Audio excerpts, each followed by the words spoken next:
अल्लाह की मदद क्यों नहीं आ रही? इसलिए नहीं आ रही क्योंकि हम लड़ रहे हैं आपस में। मौलाना जरजीर साहब गिरफ्तार हुए, बनारस के बरेलवियों ने, हमारे बरेलवी भाइयों ने, कितने भाइयों ने मिठाइयां तकसीम की कि चलो अहले हदीस का मौलाना गिरफ्तार हो गया, चलो हमारे मसलक के खिलाफ तकरीर करने वाला और दूसरे मसलक का मौलवी गिरफ्तार हो गया। लोगों ने खुशियां मनाई थी। और आज जब मौलाना सलमान अजहरी गिरफ्तार हुए तो उनको महसूस हुआ कि जब आग लगेगी तो घर तो हमारा भी जलेगा। आज आग लगी है, आज उनके मसलक के आलिम को गिरफ्तार किया गया। और अल्लाह का शुक्र है किसी अहले हदीस ने ये इस पर खुशी का इजहार नहीं किया, बल्कि बहुत सारे अहले हदीस उलमा ने, और मैं खुद उनमें शामिल हूँ, मैंने भी इसकी मुखालफत की और मैंने सपोर्ट किया कि मौलाना मुफ्ती सलमान अजहरी को गिरफ्तार करना गलत है। उस तरीके की बयानबाजी तो बहुत सारे लोग दिया करते हैं, एक मामूली से बयान पर अरेस्ट करना और गिरफ्तार करना, ये इंसाफ तक लड़ते रहोगे? कब तक आपस में इस तरीके से मसलक के नाम पर खेल खेलते रहोगे? अगर आज इस्लाम का कोई दुश्मन आपके मुसलमान को पकड़ करके उससे जबरदस्ती कहता है तुम फला मजहब का नारा लगाओ और फला माबूद का नारा लगाओ, तो हम उसको देख करके हमें गुस्सा आता है। लेकिन आप जाओ देखो फेसबुक के ऊपर वो वीडियो भी आप देखो कि एक मुसलमान को बरेलवी मसलक के लोगों ने पकड़ा और कहा कि तू आला हजरत को मानता है कि नहीं मानता है, तू बरेली शरीफ को मानता है कि नहीं मानता है, तू फला फला को काफिर मानता है कि नहीं मानता है। और ये फिरके की आग इस कदर लग चुकी है कि एक मसलक का मुसलमान दूसरे मसलक के मुसलमान को पकड़ करके, जैसे मॉब लिंचिंग की गई मुसलमानों की, ऐसे एक मसलक का मुसलमान दूसरे मसलक की मॉब लिंचिंग करने के लिए तैयार है और उसको पकड़ करके धमका करके उससे अपने मसलक के नारे लगवा रहा है। कब तक हम लड़ते रहेंगे मेरे भाई? आज पानी सर से ऊंचा जा चुका है। जब हमारा दुश्मन मसलक की बुनियाद पर और फिरके की बुनियाद पर हमारे दरमियान कोई तफरीक नहीं करता, तो हम और आप अपने आप को तफरीक में क्यों बांटते हैं? आओ सीसा पिलाई हुई अल्हम्दुलिल्लाह नहमदुहु व नस्तईनुहु व नस्तगफिरुहु व नऊज़ु बिल्लाहि मिन शुरूरि अनफुसिना व मिन सय्यिआति अअमालिना।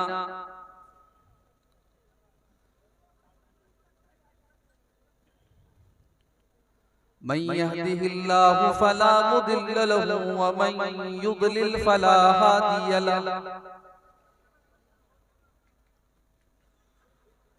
व अशहदु अन ला इलाहा इल्लल्लाहु वहदहु ला शरीक लहु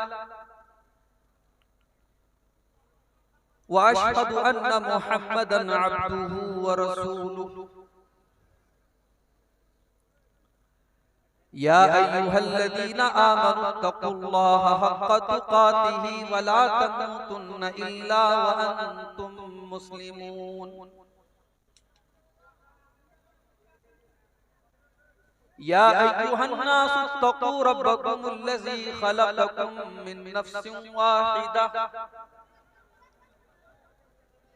व खलक़ मिन्हा ज़ौजहा व बत्त मिन्हुमा रिजालन कसीरन व निसाअ।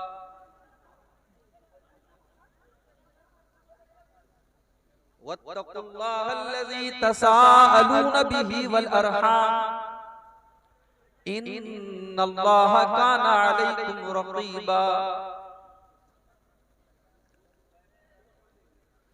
या अय्युहल्लज़ीना आमनु तक़ुल्लाहा व क़ूलू क़ौलन सदीदा युस्लिह लकुम अअमालकुम व यग़फिर लकुम ज़ुनूबकुम व मन युतिइल्लाह व रसूलहु फ़क़द फ़ाज़ फ़ौज़न अज़ीमा।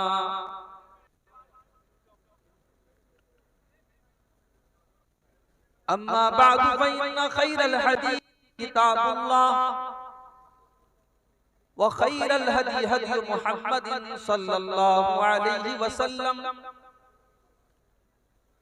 व शर्रल उमूरि मुहदसातुहा व कुल्लु मुहदसतिन बिदअह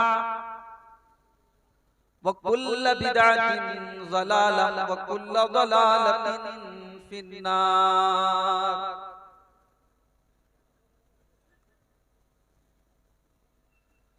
अऊज़ु बिल्लाहि मिनश शैतानिर रजीम।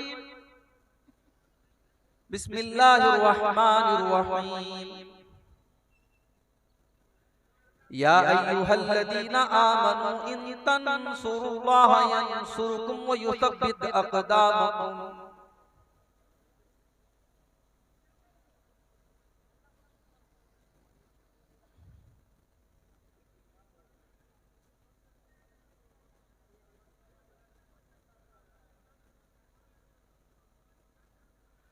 आह जाती है फलक पर रहम लाने के लिए, बादलों हट जाओ दे दो राह जाने के लिए।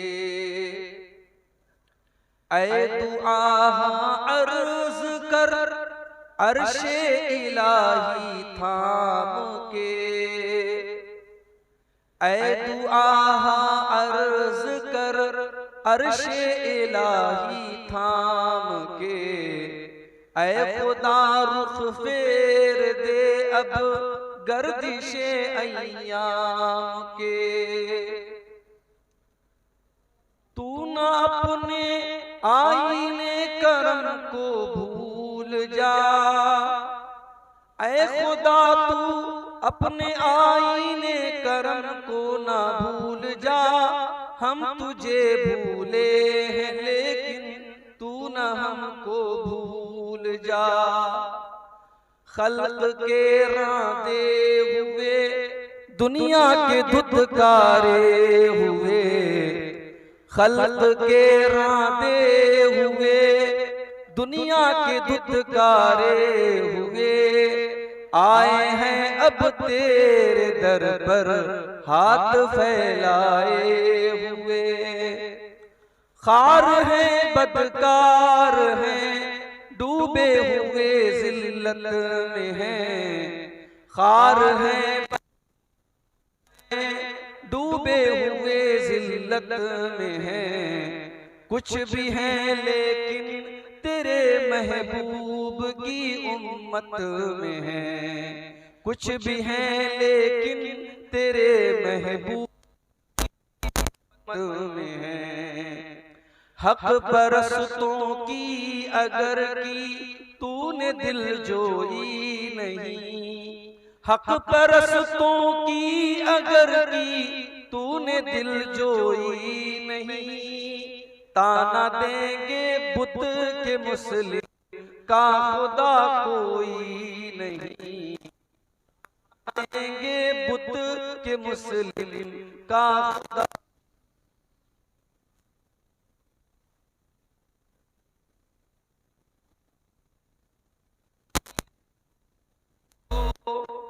आ जाती है फलक पर रहम लाने के लिए, बादलों हट जाओ दे दो राह जाने के लिए। बादलों दे बादलों हट जाओ दे दो राह जाने के लिए। सदर मुहतरम उलमाए किराम, मुहतरम बुजुर्गों, नौजवान साथियों, पर्दा नशीन माँ और बहनों, प्यारे बच्चों, रात के तकरीबन 1:30 बज रहे हैं और जैसा कि मुझे बताया गया था कि प्रोग्राम चूंकि सर्दी का मौसम अभी खत्म नहीं हुआ है, प्रोग्राम 12-1 बजे तक खत्म हो जाएगा। लेकिन 12 बजे के करीब तो मैं आपके इलाके में पहुंचा और जब मैं यहां पहुंचा तो यहां आपके पूर्व सांसद पप्पू यादव साहब का बयान और उनकी गुफ्तगू चल रही थी और उसके बाद आपने बंगला जुबान में भी एक तकरीर समाअत की और अब मैं आपके सामने हाजिर हुआ। ये आज के प्रोग्राम का आखिरी खिताब है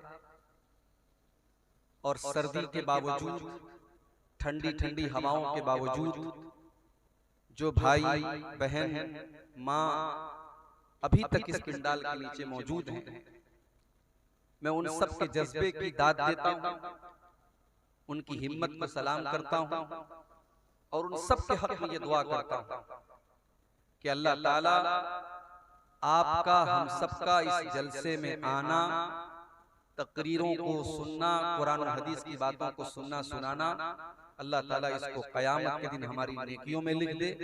अल्लाह इस नेकी के एवज हम सबकी मग़फ़िरत फरमाए। और आज का ये प्रोग्राम जिस मकसद के लिए हुआ है, जिस इदारे के ताउन के लिए आज का इदारे के ताउन के लिए ये प्रोग्राम हो रहा है, अल्लाह ताला इस इदारे का हम सबको आगे बढ़ करके अपनी हैसियत के मुताबिक हम सबको बढ़ चढ़ करके इस इदारे का ताउन करने की तौफीक दे। और जिन भाइयों ने, माओ बहनों ने अब तक इसमें हिस्सा नहीं लिया है, मैं उनसे गुजारिश करूंगा, क्योंकि मौलाना नूरुल इस्लाम साहब ने भी मुझको बताया और मौलाना अबुल कासिम बिजली साहब ने भी बताया कि ताउन जो उम्मीद थी और जो तवक्को थी वैसा नहीं हुआ है। मैं आप सबसे गुजारिश करता हूँ, सीमांचल का ये प्रोग्राम जो और जलसे होते हैं उन्हीं जलसों की तरह इस जलसे का मकसद भी इदारे की तरक्की और इदारे का ताउन है। आप इस मकसद को न भूलें और यहाँ आए हैं तो जरूर इस इदारे का बढ़ चढ़ करके इसका ताउन करें, इसमें दान दें, चंदा दें। अल्लाह ताला आप सबको इसकी तौफीक अता फरमाए। मेरे भाई, मुझे जलसे वालों ने आज के लिए कोई टॉपिक, कोई विषय, कोई मौजू नहीं दिया है। मेरे ऊपर छोड़ दिया कि आप जो मौजू समझे मुनासिब उस पर गुफ्तगू करें। और मुझे इस वक्त जो सबसे अहम टॉपिक और सबसे अहम उन्वान, इस पर इस वक्त हम सबको गौर करने की जरूरत है, मुल्क के हालात को सामने रख करके अगर कोई मौजू हमें समझ में आता है तो वो ये है कि अल्लाह की मदद कब आए। हम और आप देख रहे हैं कि हमारी मसाजिद का मामला कहां तक पहुंच चुका है। अब सिर्फ 3 मस्जिदों की बात नहीं रह गई। अब इस्लाम दुश्मन ताकतों की निगाहें इस मुल्क की हजारों मस्जिदों की तरफ है और उन्हें एक बहुत अच्छी नजीर मिल चुकी है, एक बहुत अच्छी मिसाल मिल चुकी है। उनकी हिम्मत और हौसले बहुत बुलंद हैं और आने वाला वक्त हमारे लिए बड़ा चैलेंजिंग है मेरे। फिर हम ये भी देख रहे हैं कि आज मुल्क में 2 तरीके के कानून चल रहे हैं। एक जुर्म एक कम्युनिटी का इंसान करता है, उसके ऊपर बहुत हल्का केस होता है, पुलिस और प्रशासन उसको लेकर के बहुत ज्यादा टाइट नहीं होता। वही जुर्म और वही काम अगर दूसरी कम्युनिटी का कोई इंसान करता है, और मैं खुल के कहूं अगर वही काम मुसलमान अगर करता है तो बहुत बड़ा अपराध बन जाता है। और अब तो हालात ये हैं कि शायद दुनिया की तारीख में कभी ऐसा इंसाफ नहीं देखा गया कि जुर्म कोई करे और उसकी सजा उसके पूरे घर वालों को, उसके छोटे छोटे बच्चों को बेघर कर दिया जाए, उसके घर की औरतों को बेघर कर दिया जाए। जिस घर और मकान को बनाने में इंसान का खून पसीना सर्फ होता है, इंसान की गाड़ी कमाई खर्च होती है, पल भर में उसके उस घर को मेरे भाइयों वीरान कर दिया जाता है और चटियल मैदान कर दिया जाता है। इंसाफ का ये नमूना इस वक्त अपने मुल्क में, ये मुल्क मेरे भाइयों हमारा। और किसी शायर ने बड़ी सच्ची बात कही थी, हम खून की किस्तें तो कई दे चुके, लेकिन ऐ अर्ज़ वतन कर्ज तेरा अब भी अदा नहीं होता। ऐ अर्ज़ वतन अब भी तेरा कर्ज अदा नहीं हो रहा है। हम खून की बहुत सारी किस्तें तेरे ऊपर निछावर कर चुके हैं।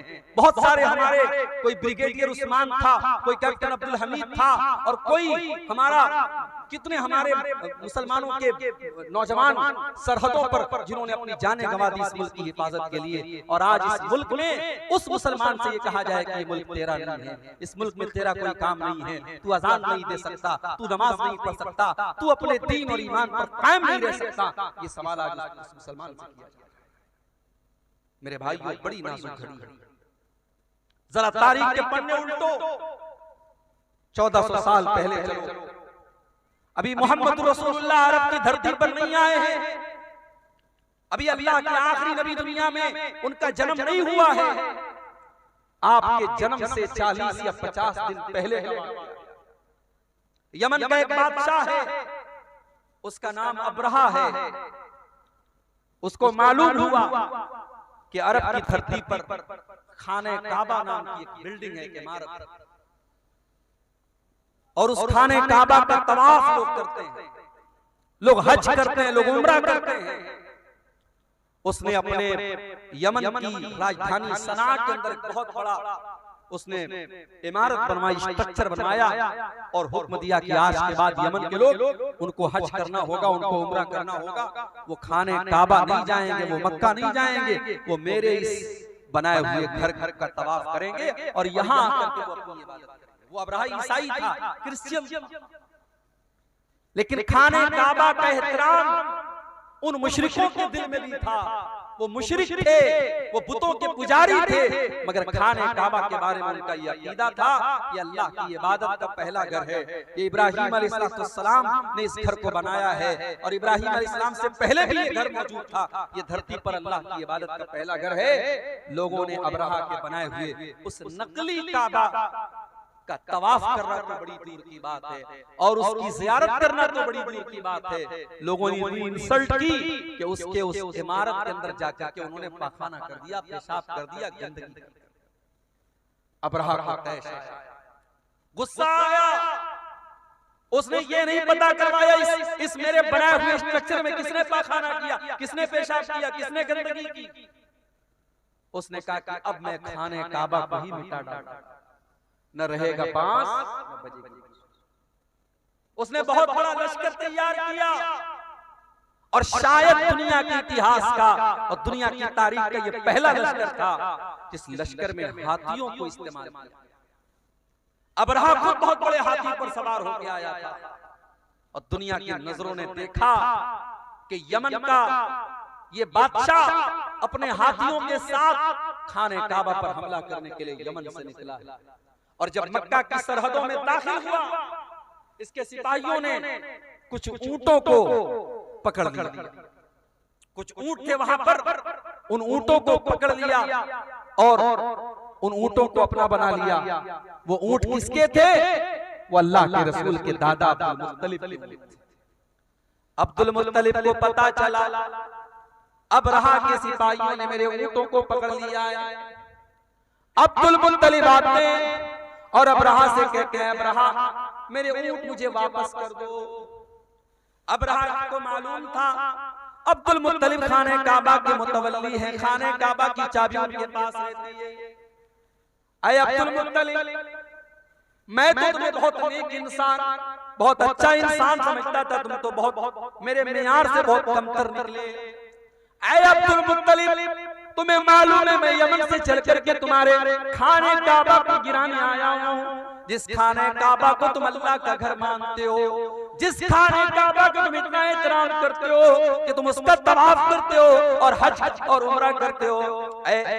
अब्दुल मुत्तलिब, उस खाने काबा की तुमको कोई चिंता नहीं है और तुम अपने ऊंटों को मेरे पास लेने के लिए आए हो। इसका मतलब ये हुआ कि तुम्हें अपने ऊंटों से ज्यादा प्यार है, तुम्हें खाने काबा से कोई प्यार नहीं है।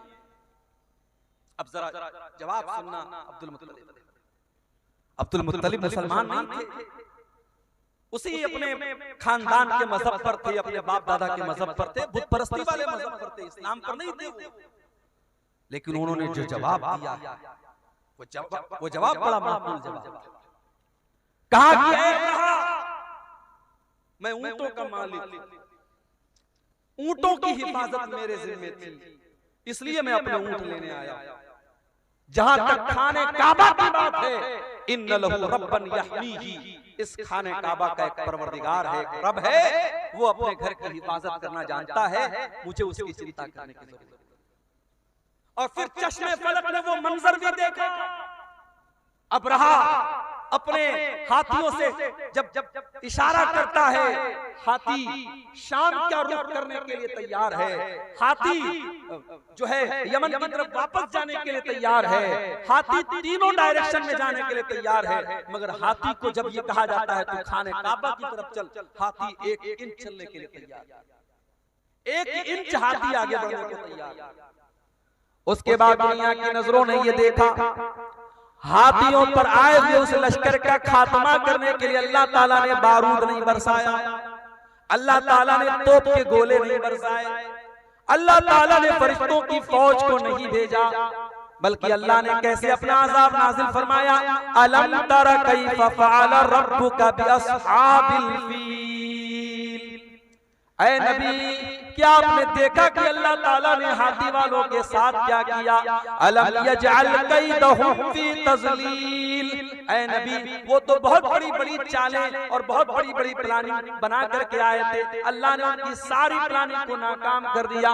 व अरसल अलैहिम तैरन अबाबील, और अल्लाह ताला ने उनके ऊपर चिड़ियों का झुंड भेज दिया, छोटी छोटी चिड़ियां उनके ऊपर भेज दी। तरमीहिम बिहिजारा, जो अपने चोंच में और अपने पंजों में छोटी छोटी चने के बराबर की कंकरियां उनके ऊपर गिराती चली जाती थी, और वो छोटी छोटी कंकरियां एटम बम बन करके उनके ऊपर बरसती चली जाती थी। जिसके ऊपर वो पत्थर गिरता था, वो कंकरी गिरती थी, वो वहीं पर मर करके खत्म हो जाता था। फजालहु कासिम माकूल, अल्लाह ताला के हुक्म से वो इतने बदबख्ती के साथ उनका खात्मा हुआ। कासिम माकूल, जैसे खाया हुआ चारा हो, जैसे गाय और बकरी को आपने देखा होगा जब वो चारा को खा लेता है और कभी कभी उसके मुंह से वो बचा हुआ चारा निकलता है, उस चारे की तरह उनकी डेड बॉडी पड़ी थी, उनकी सड़ी हुई लाशें पड़ी थी, उनकी टूटी फूटी लाशें पड़ी थी। अल्लाह को अपने घर को बचाना था तो उसने परिंदों को भेजा था, छोटी छोटी चिड़ियों को। मेरे भाइयों, आज क्यों नहीं आ रहा है परिंदों का लश्कर? आज क्यों नहीं आ रही अल्लाह की मदद? क्या ये सवाल हमारे और आपके दिमाग में नहीं पैदा? बिल्कुल पैदा होता है। और जो नज़्म मैंने पढ़ी अभी आपके सामने खुतबे के बाद, उस नज़्म के आखिरी शेर में भी यही शिकवा किया है शोरिश काश्मीरी ने। हक परस्तों की अगर की तूने दिल जोई नहीं, ताना देंगे बुत के मुस्लिम का खुदा कोई नहीं। आए अल्लाह, क्या ये दौर भी देखना था कि ला इलाहा इल्लल्लाह और अल्लाहु अकबर की सदाओं के ऊपर आज शिर्क और कुफ्र की सदाएं भारी पड़ती हुई नजर आ रही हैं। आए अल्लाह, आज तेरे घर के ऊपर, तेरी मस्जिद के ऊपर, तेरी इबादत खाने के ऊपर है अल्लाह आज शिर्क के अड्डे बनाए जा रहे हैं। आए अल्लाह, बुत खाने बनाए जा रहे हैं। आए अल्लाह, क्या ये दिल भी देखना था हक परस्तों की? है अल्लाह, अगर तूने मदद न की, कल दुनिया कहेगी मुसलमानों तुम्हारा खुदा कहाँ चला गया? ये शायर ने बड़ा सच्चा शिकवा किया है। मेरे भाइयों, हमें तो शिकवा है अपने परवरदिगार से, मगर हमारे रब का भी हमसे एक शिकवा। और आज यही मेरा मौजू है कि अल्लाह की मदद क्यों नहीं आ रही? कौन सी ऐसी चीजें हैं जिसकी वजह से आज अल्लाह की मदद नहीं आ रही है? दुआओं में तो कोई कमी नहीं हो रही है, यहां से लेकर मक्के तक दुआएं हो रही हैं, इमाम हरम दुआ कर रहे हैं, तहज्जुद में न जाने कितने मुसलमान दुआएं कर रहे हैं। दुआएं तो बहुत हो रही हैं, दुआओं में असर क्यों नहीं है? मेरे भाइयों, अल्लाह की मदद क्यों नहीं है? इस सवाल का जवाब कुरान में दे। जो आयत करीमा मैंने आपके सामने पढ़ी है सूरह मोहम्मद की आयत है, और अल्लाह ताला इस आयत में अपने नबी के सहाबा से कह रहा है, या अय्युहल्लज़ीना आमनू इन तंसुरुल्लाह यंसुरकुम व युसब्बित अक़दामकुम। ऐ ईमान वालो, अगर तुम अल्लाह की मदद करोगे। अब यहाँ एक चीज और नोट कर लीजिए, हमारी इतनी औकात नहीं कि हम अल्लाह की मदद कर सकते। ना ना, अल्लाह की मदद का मतलब क्या है भाई? अल्लाह क्या हमारी मदद का मोहताज है? नहीं, मदद तो छोड़ दो। अगर कोई नमाजी, कोई ज़कात देने वाला, कोई रोजा रखने वाला, कोई हज करने वाला, कोई उम्रा करने वाला, अगर ये समझता है कि उसकी इबादत से अल्लाह को कोई फायदा पहुंच रहा है, अल्लाह का कोई भला हो रहा है, या अल्लाह को कोई फैज़ पहुंचा रहा है, अपने दिमाग से ये कीड़ा निकाल। अल्लाह के नबी फरमाते हैं, अल्लाह ताला कहता है, या इबादी, ऐ मेरे बंदो, लौ अन्ना अव्वलकुम व आखिरकुम व इंसकुम व जिन्नकुम कानू अला अत्का कल्बि रजुलिन वाहिदिन मिनकुम, ऐ मेरे बंदो, जितने इंसान हैं और जितने जिन्नात हैं और जितने पहले के लोग हैं और जितने बाद के लोग हैं, सारे के सारे लोग अगर मुत्तकी बन जाए, परहेजगार बन जाए, अल्लाह से डरने वाले बन जाए, दुनिया में सबसे नेक इंसान के जैसे बन जाए, अल्लाह फरमाता है, माज़ादा फी मुल्की शैया, ऐ मेरे बंदो, तुम सबके सब मुत्तकी और परहेजगार बन जाओ, फिर भी मेरी सल्तनत में कोई इजाफा होने वाला नहीं है। और ऐ मेरे बंदो, कान खोल करके सुन लो, जितने आदम की औलाद हैं और जितने जिन्नात हैं और जितने पहले के लोग हैं और जितने बाद के लोग हैं, सबके सब मेरे नाफरमान हो जाएं, सबके सब अल्लाह की नाफरमानी करने लगे, गुनाह करने लगे, मान कसम मुल्की शैया, मेरी हुकूमत में, मेरी सल्तनत में, मेरी बादशाहत में कोई कमी आने वाली नहीं है। अल्लाह को कोई फायदा नहीं, और हमारी इतनी औकात नहीं कि हम अल्लाह की मदद कर सकें। तभी इस आयत का क्या मतलब है भाई? या अय्युहल्लज़ीना आमनू, ऐ ईमान वालो, इन तंसुरुल्लाह यंसुरकुम, अगर तुम अल्लाह की इबादत करोगे, अगर तुम अल्लाह की मदद करोगे, अल्लाह तुम्हारी मदद करेगा। यहाँ अल्लाह की मदद से मुराद क्या है? अल्लाह के दीन की मदद, अल्लाह के दीन की मदद।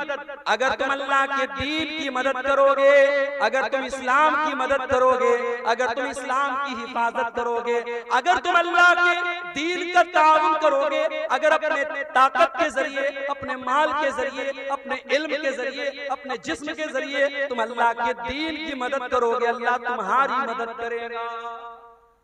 अब जरा मुझे एक सवाल का जवाब दो। ढोलबज्जा इस गांव का नाम है। मेरे भाइयों, जरा अपने दिलों पर हाथ रख के बताना, सुबह आंख खुलती है तब से लेकर रात में बिस्तर पे जाने के टाइम तक जरा गौर करना, हर शख्स गौर करे, हम अल्लाह के दीन की कितनी मदद करते हैं। हमारी जात के जरिए अल्लाह के दीन को क्या मिला? अपने लिए तो बहुत कुछ हमने कर लिया, बच्चों के लिए बहुत कुछ कर लिया, बीवी के लिए बहुत कुछ कर लिया, घर वालों के लिए बहुत कुछ कर लिया। हमारे 24 घंटों में हमने अल्लाह के दीन के लिए क्या किया? कितने मिनट हमने खर्च किया, कितना पैसा हमने खर्च किया, कितनी एनर्जी हमने खर्च की। मेरे भाइयों, अल्लाह की मदद ऐसे नहीं आएगी। इन तंसुरुल्लाह यंसुरकुम, जब तुम अल्लाह की मदद करोगे, अल्लाह तुम्हारी मदद करेगा। और अल्लाह तुम्हारी मदद ही नहीं करेगा, वो युसब्बित अक़दामकुम, बड़े से बड़ी सुपर पावर तुम्हारे सामने आ जाए, बड़े से बड़े हथियार तुम्हारे सामने आ जाए, तुम्हारे पैर के अंदर कभी लग़ज़श नहीं आएगी, अल्लाह तुम्हारे कदम को जमा करके रख देगा। और यही फर्क है मेरे भाइयों हमारे बीच में और नबी के सहाबा। नबी के सहाबा अल्लाह के दीन की मदद के लिए हर वक्त तैयार। जरा जंगे ओहद का मंजर देखो मेरे भाइयों। जंगे ओहद में चंद मुसलमानों की गलती से जीती हुई जंग हार गए मुसलमान, और सारा पासा पलट गया। अल्लाह के प्यारे नबी जख्मी हो गए। असल में बार बार ये जो ना भाई, इसकी वजह से दबाव की वजह से झुक जाता है। इसका क्या है, या तो इसको बार बार पकड़े रहे। जंग का पासा पलट गया और जीती हुई जंग मुसलमान हार गए। बड़े गौर से सुनना मेरे भाई, जंग मुसलमान हार गए, अल्लाह के नबी जख्मी हुए, आपका चेहरा लहू लुहान हो गया, और 70 सहाबे किराम भी शहीद हो गए। ये सब कुछ कब हुआ? जंग ओहद के अंदर, ग़ज़वा ओहद के अंदर नबी मौजूद हैं, और इस दुनिया के सबसे बेहतरीन लोग यानी मुसलमान सहाबे किराम मौजूद हैं। उसके बावजूद सहाबे किराम के रहते हुए और नबी के रहते हुए ये जंग मुसलमान हार गए। आज हमें और आपको क्या लगता है? अरे भाई, ऐसा कैसे हो सकता है?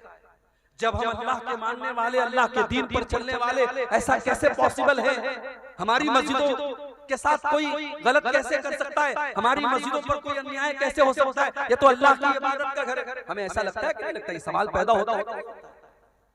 अब जरा सोचो मेरे भाई, हम तो बड़े गिरे पड़े मुसलमान हैं, हम लोग तो बड़े गुनहगार मुसलमान हैं, सर से पैर तक गुनाहों में लथपथ हैं। सोचो जब सहाबा के दौर में ये हालत हुई है, एक गलती, सिर्फ एक गलती की है सहाबा ने, चंद सहाबा ने, जिनको अल्लाह के नबी ने तैनात किया था पहाड़ी के ऊपर, यहाँ से हटना नहीं, 50 लोगों को तैनात किया था। और जब जंग मुसलमान जीत गए और माले गनीमत को हासिल करने लगे तो उन 50 में से 40 सहाबा वहां से हट गए और सिर्फ 10 लोग बचे। और खालिद बिन वलीद रज़ी अल्लाह ताला अन्हु जो भी मुसलमान नहीं हुए थे, उन्होंने पीछे से हमला करके जीती हुई जंग का पासा पलट दिया और मुसलमान जंग। एक गलती की वजह से मुसलमान ये जंग हार गए।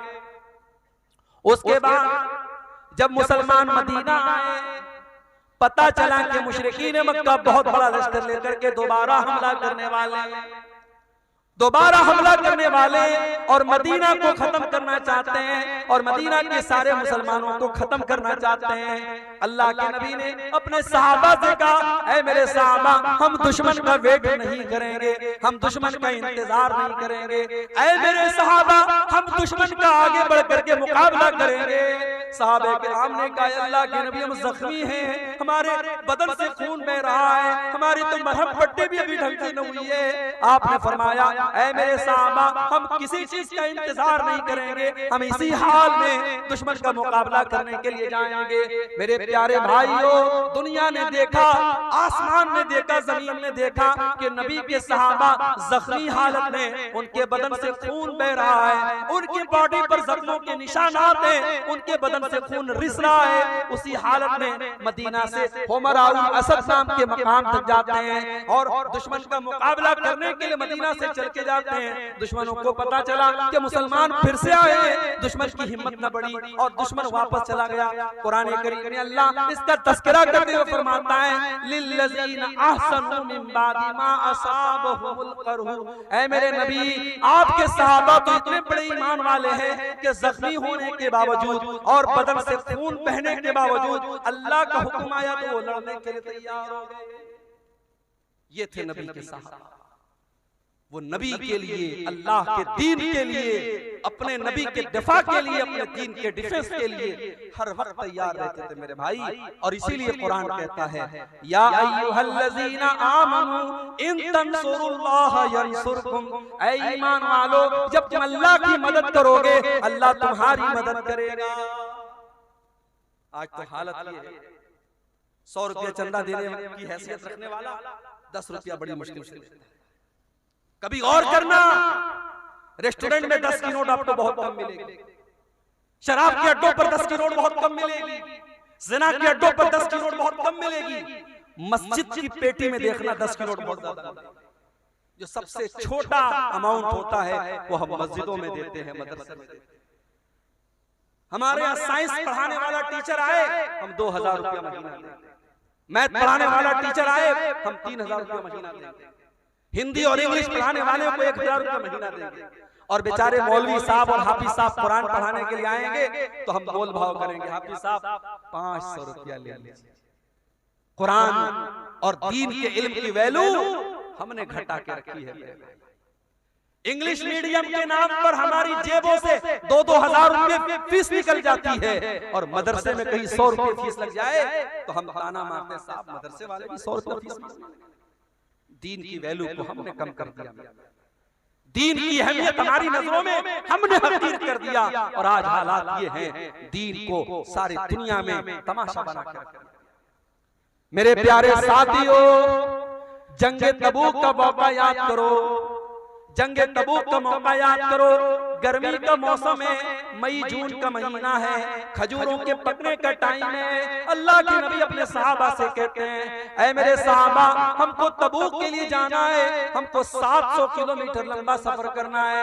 ऐ मेरे सहाबा, मेरे पास हथियार नहीं है, मेरे पास सवारी नहीं है। ऐ मेरे सहाबा, तुम ताउन करो, तुम दान दो, तुम चंदा दो। ऐ मेरे सहाबा, मैं तुम्हें जन्नत की गारंटी देता हूँ। सहाबे किराम ने अपनी अपनी हैसियत के मुताबिक अपनी अपनी ताकत के मुताबिक बढ़ चढ़ करके ताउन करना शुरू किया। उस्मान गनी ने बहुत सारे ऊंट भी दे दिए, बहुत सारे घोड़े भी दे दिए और 1000 सोने के सिक्के भी दे दिए। बहुत सारे सहाबा गरीब थे, मजदूर थे, मजदूरी किया करते थे। कोई 1 मुट्ठी, कोई 2 मुट्ठी गेहूं ला रहा है, जौ ला रहा है। ऐ अल्लाह के प्यारे नबी, मैं ये मेहनत करके मजदूरी करके ये लाया हूं, ऐ अल्लाह के नबी इसको ले लीजिए। अल्लाह के नबी सबका चंदा ले लेते थे, सबका दान ले लेते थे। इतने में हजरत उमर फारूक उनके दिल में तमन्ना पैदा हुई, हमेशा नेकी के मामले में अबू बकर का नंबर सबसे आगे रहेगा।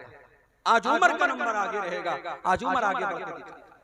उमर फारूक अपने घर आते हैं, अपने सारे घर के माल को इकट्ठा करते हैं और सारे माल को 2 हिस्सों में डिवाइड करते हैं और आधे माल को घर छोड़ते हैं और आधे माल को बोरे में पैकेट में पैक करते हैं और नबी अकरम के पास लाके रख देते हैं। अल्लाह के नबी पूछते हैं, माँ अब क़ैतल अहलिक, ऐ उमर घर वालों के लिए कुछ छोड़ के आए हो कि नहीं आए हो? हजरत उमर कहते हैं, अल्लाह के नबी आप फिक्र न करें, अब तो लहुम निस्फा, मैं आधा लाया हूं और आधा छोड़ के लाया हूं, आधा लाया हूं आधा छोड़ के लाया हूं, आप चिंता न करें, आप फिक्र। अब हजरत उमर इंतजार कर रहे हैं, अब देखें अबू बकर क्या लाते हैं। हजरत अबू बकर भी थोड़ी देर में आए, उन्होंने भी अपने सामान का झोला ला करके रख दिया। नबी ने पूछा, माँ अब क़ैतल अहलिक, ऐ अबू बकर तुमने घर वालों के लिए क्या छोड़ा है? ओ लोगों, अबू बकर की जुबान पर क्या जवाब आया? अबू बकर की जुबान पर क्या जवाब आया? शायर कहता है नबी ने जो पूछा कि क्या साथ लाए, तो सिद्दीक़ अकबर के होठों पे आया, वहां मालो दौलत की क्या है हकीकत, जहां जान लुटाने को दिल चाहता है। अबू बकर सिद्दीक कहते हैं, अब क़ैतुल्लाह व रसूलहू, ऐ अल्लाह के नबी मैं अपने घर वालों के लिए अल्लाह को छोड़ के आया हूँ, उसके रसूल को छोड़ के आया हूँ। ऐ अल्लाह के नबी मैं घर में कुछ भी नहीं छोड़ा, मैंने घर में झाड़ू लगा दिया, मैं सब लेके आया हूँ। आज अल्लाह के दीन को मेरे माल की जरूरत है। ऐ अल्लाह के नबी अब मैं अपने घर में कुछ छोड़ के नहीं आया। ये नबी के सहाबा। मेरी प्यारी माँ और बहनों, आज वो जज्बा हमारे और आपके अंदर नहीं। अल्लाह की मदद कहां से आएगी? हमारी जिंदगियों में दीन की कोई हैसियत नहीं। हमारी 24 घंटे में हम अगर गौर करें, हम दीन के लिए कितनी मेहनत कर रहे हैं और दीन के लिए हम क्या कर रहे हैं मेरे भाइयों, हम कुछ नहीं कर रहे हैं। अल्लाह का वादा तो सीधा सीधा है, इन तंसुरुल्लाह यंसुरकुम, जब तुम अल्लाह के दीन की मदद करोगे अल्लाह तुम्हारी मदद करेगा। गज़वे उहद का वो मंजर भी याद करो मेरे। एक औरत आती है, बताया गया तेरा भाई शहीद हो गया, तेरा बाप शहीद हो गया है, तेरा शौहर शहीद हो गया है। बाप के मरने की खबर सुनी, भाई के मरने की खबर सुनी, शौहर के मरने की खबर सुनी, सारी मुसीबतों पर सब्र कर लिया और फिर कहती है, ओ लोगों ठीक है, मेरे बाप का इंतकाल हो गया, मेरा भाई शहीद हो गया, मेरा शौहर शहीद हो गया, मुझे ये बताओ कि अल्लाह के रसूल का क्या हाल है? लोगों ने कहा अल्लाह के रसूल बिल्कुल सही सलामत है। उसने कहा नहीं, जब तक मैं अपने नबी का दीदार न कर लूं, जब तक मैं अपने नबी को देख न लूं, मुझे चैन नहीं मिल सकता। लोगों ने दीदार कराया, लोगों ने दिखाया, देखो ये अल्लाह के नबी है। जब अल्लाह के नबी को देखती है तो क्या कहती है? कुल्लु मुसीबतिन बादक जलल या रसूल अल्लाह, ऐ अल्लाह के नबी आपके रहते हुए सारी मुसीबतें मेरे लिए आसान है। ऐ अल्लाह के नबी आप जिंदा हैं, आप सही सलामत हैं, मुझे बाप के जाने का, मुझे भाई के जाने का, मुझे शौहर के जाने का कोई दुख नहीं है। अल्लाह के दीन के लिए अपना सब कुछ कुर्बान करने का जज्बा था मेरे भाइयों सहाबा के अंदर। वो जज्बा हमारे अंदर नहीं है। जब तक ये जज्बा हम पैदा नहीं करेंगे, हम और आप अल्लाह की मदद के हकदार नहीं। आज तो हालत ये है, नौजवान है, पैसा कमा रहा है, अच्छा पैसा कमा रहा है, बिल्डर है, अच्छी खेती बाड़ी है, उसके पास लाखों का मालिक है। उससे कहो भाई हज कर ले, उम्रा कर, कहता अरे मौलवी साहब अभी कितनी उम्र है, अभी 40 साल का हूं, हज कर लूंगा दाढ़ी रखनी पड़ जाए, हज कर लूंगा 5 टाइम की नमाज पढ़नी पड़ेगी, हज कर लूंगा चोरी बेईमानी नहीं कर पाऊंगा, लोग कहेंगे हाजी साहब के सब काम करता है, अभी थोड़ा गुलछर्रे उड़ा लेने दो, 50-60 साल के हो जाएंगे, फिर हज भी कर लेंगे, उम्रा भी कर लेंगे। मुझे बताओ 40 साल वालों, क्या तुम लिखवा के लाए हो कि तुम 50 साल तक जिंदा रहोगे? क्या इस बात की गारंटी है कि तुम्हें आइंदा कोई बड़ी बीमारी नहीं? इतनी छोटी सी उम्र में मैंने अपनी आंखों से देखा है मेरे भाइयों, अपनी आंखों से देखा है कितने नौजवानों को अपनी आंखों से देखा है। कोई एक्सीडेंट में मारा गया, कोई घर से निकला था सैर और तफरी करने के लिए, मेरी वाइफ, मेरी अहलिया के खाला का बेटा था, हाफिज कुरान था, बड़ा नेक बच्चा था, आलिम भी था, घर से निकला था, बकरीद का मौका था, ईद उल अज़हा का मौका था, और अगर मेरी याददाश्त धोखा नहीं खा रही शायद चौथा दिन, दोस्तों के साथ बनारस में वो तफरी करने के लिए, घूमने के लिए बाइक से निकला, और मेरी अहलिया अपने मायके में थी, और उनकी जो खाला थी, जो उस लड़के की माँ थी, वो भी अपनी बहन के घर आई थी। और बकरीद का त्योहार आप जानते हैं, खाने पीने का त्योहार है, तरह तरह की डिशेस खाई जा रही हैं। नौजवान लड़का घर से निकला है, त्योहार का टाइम है, बकरीद का मौका है, वो घर से ये सोच करके निकला है कि चलो हम खुशी मनाएंगे, हम थोड़ा दोस्तों के साथ सैर और तफरीह करेंगे।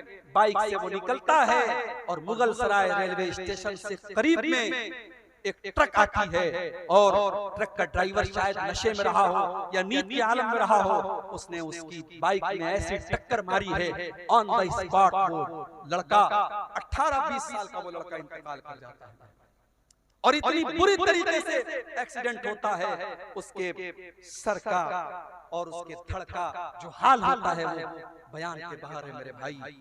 और त्योहार का मौका है, जब लाश घर में आती है और माँ बाप उसकी लाश को देखते हैं मेरे भाई, माँ बाप की आंखों से आंसू नहीं होते। खुशी का त्योहार और खुशी का मौका गम में तब्दील हो जाता है मेरे भाइयों। मौत का फरिश्ता आपसे अपॉइंटमेंट लेकर के नहीं आएगा, आपसे पूछ करके नहीं आएगा कौन सी बीमारी, कौन सा एक्सीडेंट, कौन सी मुसीबत और कौन सा बहाना आपकी जिंदगी के खात्मे की खबर लेके आएगा, आप नहीं कह सकते मेरे भाइयों। नबी अकरम के सहाबा, जंगे बद्र का मौका है, हजरत उमैर इब्न हुमाम अंसारी एक नौजवान साहबी है, नौजवान साहबी खजूरें खा रहे हैं, और अल्लाह के नबी जंगे बद्र में अपने सहाबा को जिहाद की अहमियत बता रहे हैं और अल्लाह की राह में लड़ने की अहमियत बता रहे हैं। अल्लाह के नबी सहाबा से कह रहे हैं, ऐ मेरे सहाबा, ये जंगे बद्र का मैदान है, ये जन्नत का मैदान है, उठो और जन्नत को पाने के लिए लड़ पड़ो और अल्लाह की राह में कुर्बानी दे दो।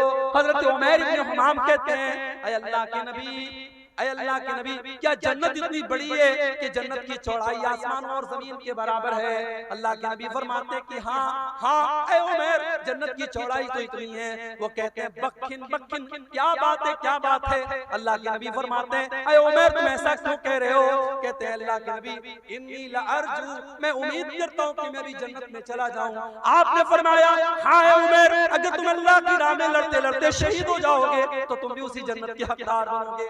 उमैर इब्न हुमाम खजूरें हाथ में लिए हुए हैं, उन खजूरों को जमीन पर फेंक देते हैं। कोई कहता है मेरे भाई इन खजूरों को खा ले फिर तू मैदान जंग में जाना। कहते हैं नहीं नहीं, इन खजूरों के खाने में अगर टाइम वेस्ट करूंगा तो ये लेट हो जाएगा, देर हो जाएगी, मेरे पास इतना टाइम नहीं है, मेरे पास इतनी फुर्सत नहीं है। और हजरत उमैर इब्न हुमाम उसी हालत में मैदान जंग में कूद पड़ते हैं और अल्लाह की राह में शहीद हो जाते हैं। मेरे प्यारे साथियों, सहाबे किराम की जिंदगियां इस तरीके के वाक़यात से भरी भरी।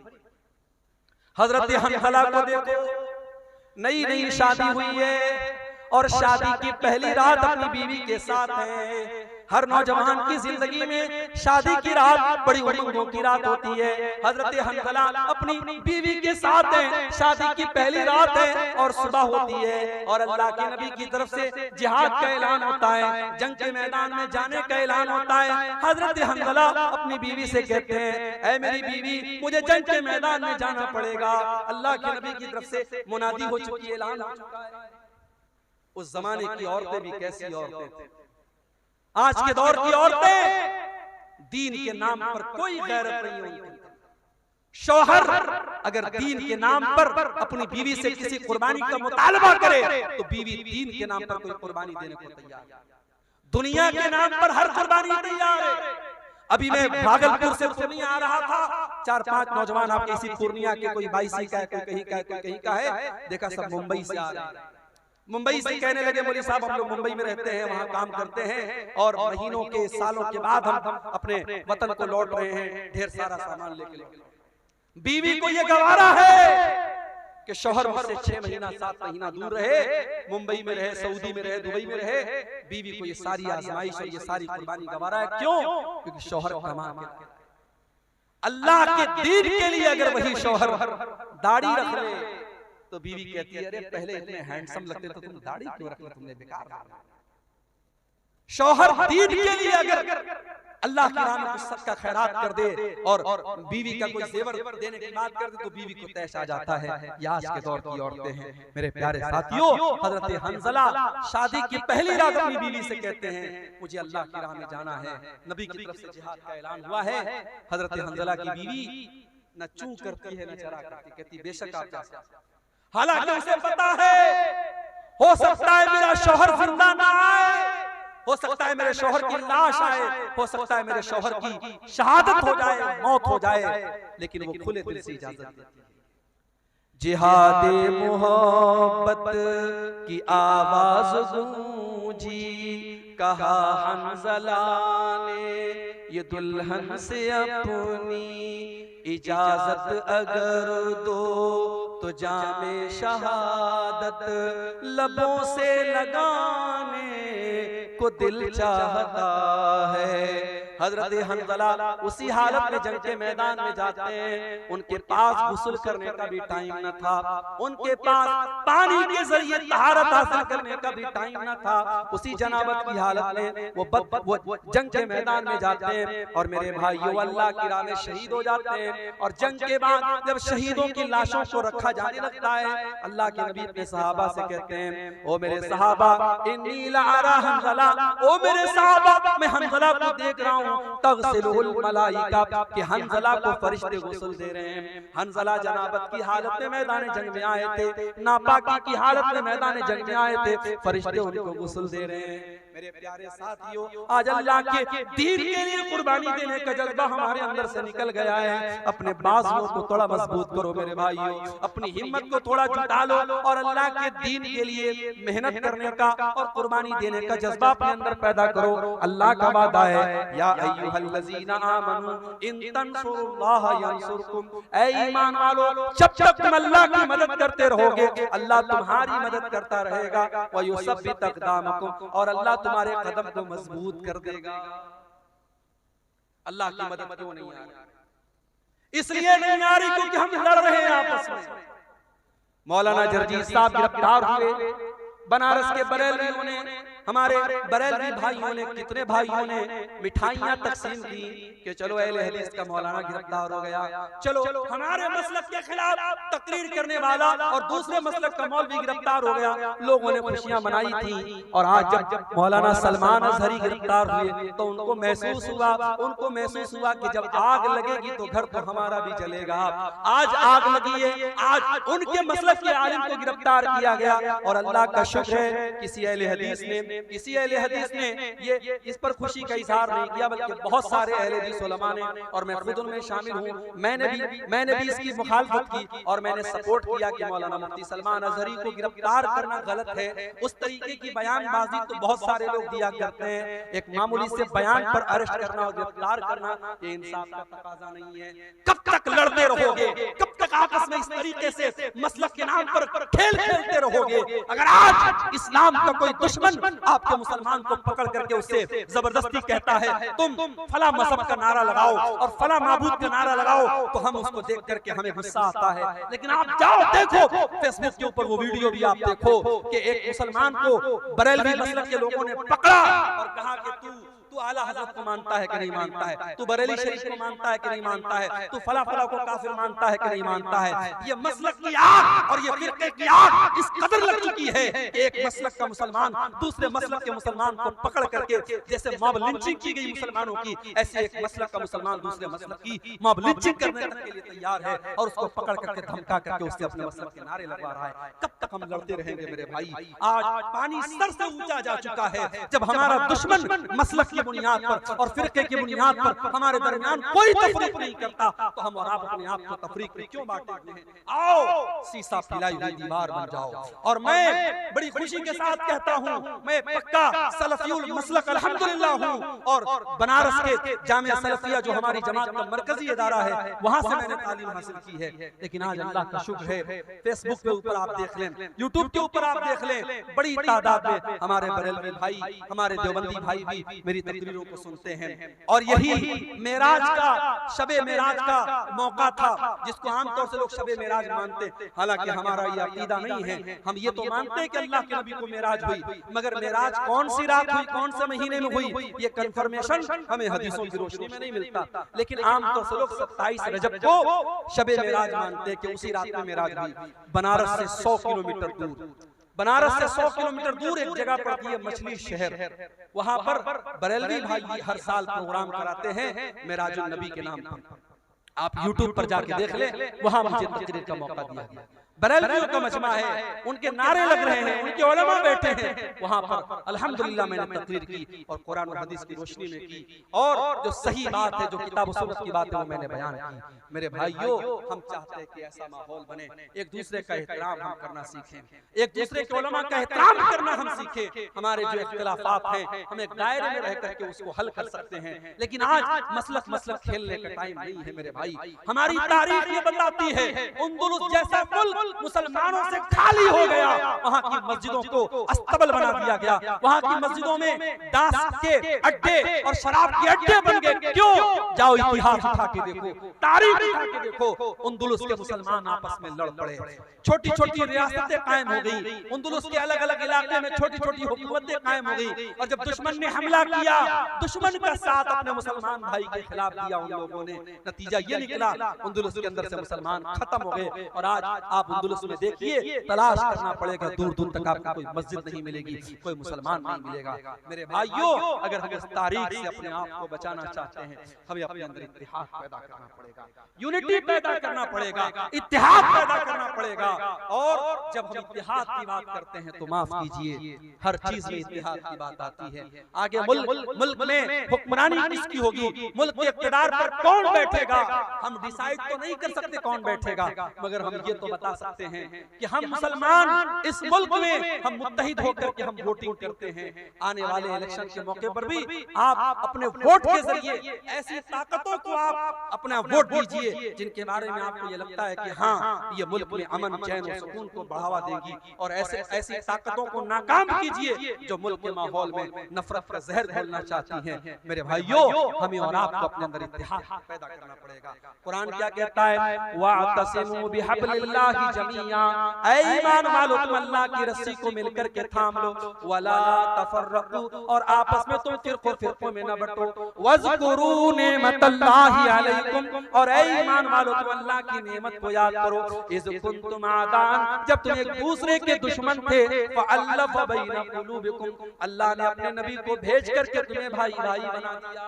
आज तो हालात ये हैं, एक सगा भाई अपने सगे भाई की जमीन पर नाजायज कब्जा करके बैठे, एक सगा भाई, दोनों एक माँ के बच्चे हैं, एक पेट में पैदा, एक पेट से पैदा हुए हैं, एक बाप का खून दोनों की रगों में दौड़ रहा है, लेकिन सगा भाई अपने सगे भाई की जमीन पर नाजायज कब्जा करके बैठा है। सगा भाई अपने भाई के खिलाफ अदालत में केस लड़ रहा है और उसको मालूम है जमीन मेरी नहीं है, जायदाद मेरी नहीं है, मेरे भाई की है, मगर पैसे और जमीन और जायदाद की ऐसी लालच है, अपने भाई के खिलाफ केस लड़ रहा है। कान खोल करके सुन लो, मेरे नबी की अदालत का फैसला, दुनिया की अदालत का फैसला बाद में देखना, सुप्रीम कोर्ट और हाई कोर्ट का फैसला बाद में देखना, पहले देखो हमारे नबी की अदालत का क्या फैसला है। अल्लाह के नबी फरमाते हैं कि दो लोग मेरे पास आते हैं अपना केस लेकर, और एक आदमी की बात सुन करके मैं फैसला कर देता हूँ, क्योंकि मैं इंसान हूँ, मुझसे भी गलती हो सकती है। हो सकता है एक इंसान चिकनी चुपड़ी बातें करता हो, दूसरा इंसान अपनी बात ढंग से पेश न कर पाया हो। कान खोल करके सुन लो। अल्लाह के नबी फरमाते हैं, अगर मैंने फैसला गलत कर दिया, जिसकी जमीन नहीं थी, जिसकी जायदाद नहीं थी, जिसका हिस्सा नहीं था, उसको मैंने दे दिया, फइन्नमा अक़तउ लहू क़िताअतम मिनन नार। कान खोल करके सुन लो, मैं उसको जमीन का टुकड़ा नहीं दे रहा हूँ, मैं उसको जहन्नम की आग का टुकड़ा दे रहा हूँ। ओ लोगों, अपने भाई की, अपनी बहन की जमीन आपने नाजायज तरीके से हथिया भी ली। आपने जमीन नहीं हथियाई, आपने बिल्डिंग नहीं ली, आपने घर नहीं लिया, आपने खेत नहीं लिया, आपने तो जहन्नम का टुकड़ा ले लिया। आपने तो बहुत बड़ा घाटे का सौदा कर लिया, घाटे का सौदा। मेरे भाइयों, कुरान कह रहा है कि मुत्तहिद हो जाओ, अल्लाह के बंदो भाई भाई बन जाओ। नबी के सहाबा भाई भाई बन करके रहे। मक्का के मुहाजिर जब मदीना पहुंचे, मदीना के अंसारियों ने खुले दिल से कहा कि हमारे भाइयों, हमारे घर के दरवाजे आपके लिए खुले हैं। यहाँ तक कहा, जमीन मेरी है, खेत मेरा है, जायदाद मेरी है, लेकिन नबी ने आपको मेरा भाई बनाया है, आ जाओ हम जमीन के 2 टुकड़े कर देते हैं, घर के 2 हिस्से कर देते हैं, खेत के 2 हिस्से कर देते हैं, आधा तुम ले लो, आधा मैं ले लेता हूँ। यहाँ तक कहा, मेरी 2 बीवियां हैं, तुम किसी एक को पसंद कर लो, मैं तलाक दे देता हूं, तुम निकाह कर लेना।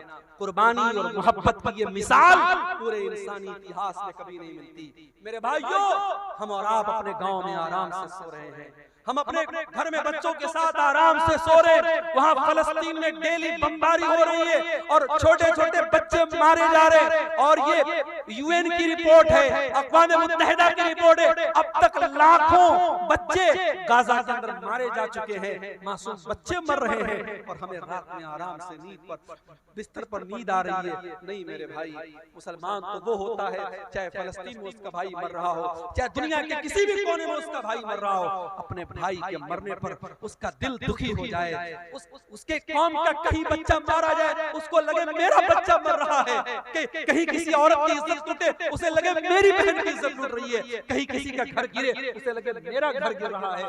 नबी अकरम सल्लल्लाहु अलैहि वसल्लम फरमाते हैं कि अल मुमिनु लिल मुमिनि कल बुनियान यशुद्दु बाज़ुहु बाज़ा। मुसलमान तो मुसलमान के लिए एक इमारत की तरह होना चाहिए, एक बिल्डिंग की तरह होना चाहिए। जैसे एक बिल्डिंग जब तैयार होती है, उसमें पिलर्स भी खड़े किए जाते हैं, उसमें बाकायदा स्लैब भी डाला जाता है, उसमें सीमेंट का अपना रोल होता है, उसमें छड़ का अपना रोल होता है, उसमें सरिया का अपना रोल होता है। जैसे एक बिल्डिंग तैयार होती है और बिल्डिंग का हर मटेरियल दूसरे मटेरियल को ताकत देता है, मुसलमान मुसलमान को ताकत देने वाला बने, मुसलमान मुसलमान का सपोर्टर बने, मुसलमान मुसलमान का हमदर्द बने। और एक और हदीस में अल्लाह के नबी फरमाते हैं, अल मसलुल मुमिनीना फी तवाद्दिहिम व तआतुफिहिम व तराहुमिहिम कमसलिल जसदिल वाहिद। आपने फरमाया, मुसलमानों इतनी मोहब्बत एक दूसरे से करो, इतनी हमदर्दी एक दूसरे से करो, जैसे इंसान का शरीर होता है, मानव शरीर में, इंसान के जिस्म में कहीं एक कांटा भी चुभता है, पूरा बदन बेचैन हो जाता है। मुसलमानों तुम्हारे दरमियान इतनी मोहब्बत होनी चाहिए। आओ इत्तेहाद अपने अंदर पैदा करो। बिरादरीवाद के नाम पे मुझे मालूम है बिहार में बहुत सारी जगहों पर बिरादरी के नाम पर बड़ी बड़ी पड़ता है। इसी दरभंगा के इलाके में एक गांव में लोगों ने बताया भी और न्यूज में भी आया कि एक गांव में अंसारियों का रास्ता अलग है, शेख का रास्ता अलग है। आपके इलाके में सुरजापुरी और शेरशाबादी के दरमियान बड़े इख्तिलाफात की खलीज है। मेरे भाई, ये वक्त बिरादरियों के नाम पे लड़ने का नहीं है, ये वक्त फिरकों के नाम पे लड़ने का नहीं है, ये वक्त मसलक के नाम पे लड़ने का नहीं है। हालात ये है, आज मुसलमान जिस गांव में अक्सरियत में होते हैं, वहां से भी मुसलमान के सरपंच खड़े जीत नहीं पाते। क्यों? क्योंकि सरपंच का चुनाव होता है, प्रधान का चुनाव होता है, मुसलमान उस गांव में मेजॉरिटी में है, लेकिन मुसलमान के 4 कैंडिडेट खड़े होते हैं, गैर मुस्लिम का 1 कैंडिडेट खड़ा होता है, और मुसलमानों के वोट 4 जगह तकसीम हो जाते हैं। गांव में मेजॉरिटी मुसलमानों की है, लेकिन प्रधान जो होता है, सरपंच जो होता है, वो गैर मुस्लिम बन जाता है। मेरे भाइयों, इत्तेहाद में ताकत है, यूनिटी में ताकत है। आज मुल्क के हालात इस बात का तकाजा करते हैं कि हम अपने अंदर इत्तेहाद पैदा करें। मेरे भाइयों, आज अल्लाह की मदद अगर चाहिए तो हमें और आप मुत्तहिद होना। इसी तरीके से अगर अल्लाह की मदद चाहते हो तो तौहीद की हिफाजत करो और शिर्क से बचो। अल्लाह मुशरिक की मदद कभी नहीं करेगा। अल्लाह का वादा है हम तुम्हारी मदद करेंगे। शर्त क्या है? वादल्लाहुल्लज़ीना आमनु मिनकुम व अमिलुस्सालिहाति लयस्तखलिफन्नहुम फिल अर्ज़ि कमा इस्तखलफल्लज़ीना मिन क़ब्लिहिम। ऐ ईमान वालो, अल्लाह का वादा है अल्लाह जरूर तुम्हारी मदद करेगा, तुम्हें जमीन के अंदर इक़्तिदार भी अता करेगा, तुम्हारे खौफ को अमन और शांति से तब्दील कर देगा। शर्त क्या है? याबुदूननी ला युशरिकून बी शैया। शर्त ये है तुम मेरी इबादत करना और मेरी इबादत में किसी को शरीक न करना, शिर्क मत करना। आज हालत क्या है? हालत ये है कि अयोध्या से 300 मुसलमान लखनऊ से अयोध्या का सफर करते हैं। ये मैं मीडिया की रिपोर्ट आपको बता रहा हूं। 300 मुसलमान लखनऊ से अयोध्या का सफर करते हैं श्री रामचंद्र जी की जो नई मूर्ति और नया उनका जो वहां पे मंदिर बना है उसकी जियारत और दर्शन करने। माफ करना, एक मुसलमान होने के नाते हम श्री रामचंद्र जी का एहतराम करते हैं, उनका सम्मान करते हैं, मगर हम उनकी इबादत को जायज नहीं समझते। क्यों? हमारा अकीदा है ला इलाहा इल्लल्लाह, अल्लाह के सिवा कोई इबादत के लायक नहीं है। जो किसी का बेटा हो, जो किसी का बाप हो, जो किसी का भाई हो, जो किसी का शौहर हो, वो रब नहीं हो सकता, वो माबूद नहीं हो सकता। हमारा क्राइटेरिया बड़ा क्लियर है, कुल हुवल्लाहु अहद अल्लाहुस समद लम यलिद वलम यूलद वलम यकुल लहू कुफुवन अहद। अल्लाह एक है, अल्लाह बेनियाज है, अल्लाह का कोई बेटा नहीं, अल्लाह किसी का बेटा नहीं और अल्लाह को किसी के मदद की जरूरत नहीं है, उसके बराबर कोई नहीं है। मेरे भाइयों, हम श्री रामचंद्र जी की और जो भी इस भारत देश में हमारे महापुरुष आए और नेक लोग आए, हम उनका सम्मान करते हैं, उनकी इज्जत करते हैं, उनका एहतराम करते हैं, मगर हम उनकी इबादत को जायज नहीं मानते। आज मुसलमान के अकीदे का ये हाल है। 300 मुसलमान जाते हैं और उनकी जियारत के लिए और उनके आगे सर झुकाने के लिए, और साहब मीडिया में उनका बड़ा महिमा मंडन होता है कि साहब ये है देश के सच्चे मुसलमान, ये देशभक्त मुसलमान है। माफ करना, देश का संविधान हमसे ये नहीं कहता है कि मुसलमान तब अच्छा हिंदुस्तानी बनेगा जब वो दूसरे मजहब की तारीफ करेगा, बल्कि हमारे देश की तो यही खासियत है, या हिंदू हिंदू रहकर, मुसलमान मुसलमान रहकर, सिख सिख रहकर, ईसाई ईसाई रहकर, यहूदी यहूदी रहकर, बौद्ध बौद्ध रहकर, हर मजहब वाला अपने मजहब पर रहकर हिंदुस्तानी है। और हिंदुस्तान का संविधान और आईन उसे अपने मजहब पर अमल करने की आजादी देता है। मेरे भाइयों, हमारी हिंदुस्तानियत पर शक करने का किसी को कोई अधिकार नहीं है। इस मुल्क की आजादी में हमारे उलमा का खून शामिल है, हमारे उलमा का खून शामिल है। और आपके इसी बिहार की सरजमीन पर उलमाए सादिकपुर, पटना का एक इलाका और एक मोहल्ला था सादिकपुर, अंग्रेजों ने बुलडोजर चलवा दिए, पूरे मोहल्ले को खत्म करवा दिया। और जवाहरलाल नेहरू ने कभी कहा था कि मुल्क में की आजादी में तमाम लोगों की कुर्बानी एक तरफ है और उलमाए सादिकपुर की कुर्बानी एक तरफ है। मेरे प्यारे साथियों, हमारे उलमा के खून बहे हैं, हमारे उलमा ने फांसी के फंदे पर झूले हैं और काला पानी की सजाएं उन्होंने झेली हैं, तब जाकर ये मुल्क आजाद हुआ है। इस मुल्क को हम न कभी छोड़े हैं और न छोड़ेंगे इंशाअल्लाह। ये बात याद रखो मेरे भाइयों, इस मुल्क का कोई फैसला हमारी आवाज के बगैर अधूरा है, मगर हमें अपने हालात पर भी गौर करना पड़ेगा। हमें अपने हालात पर भी गौर करना पड़ेगा कि आज हमारा अकीदा जो हमारे दिन की सबसे मजबूत बुनियाद है, आज अकीदे का क्या हाल है। आज हम न्यूज में जब देखते हैं फला जगह मुसलमान लड़की इस्लाम छोड़ करके फला मजहब में दाखिल हो गई, तो हमारे सर तो शर्म से झुक जाते हैं। हमें शर्म आती है कि प्यार और मोहब्बत में इतनी ताकत है क्या? फेसबुक और इंस्टाग्राम पर किसी ने आई लव यू बोल दिया, मोहब्बत का इकरार कर दिया, तो हमारी मुसलमान बहन उसके प्यार में इतनी बिछ गई कि इस्लाम को उसने छोड़ दिया। क्या हमारी तरबियत में इतनी कमी थी?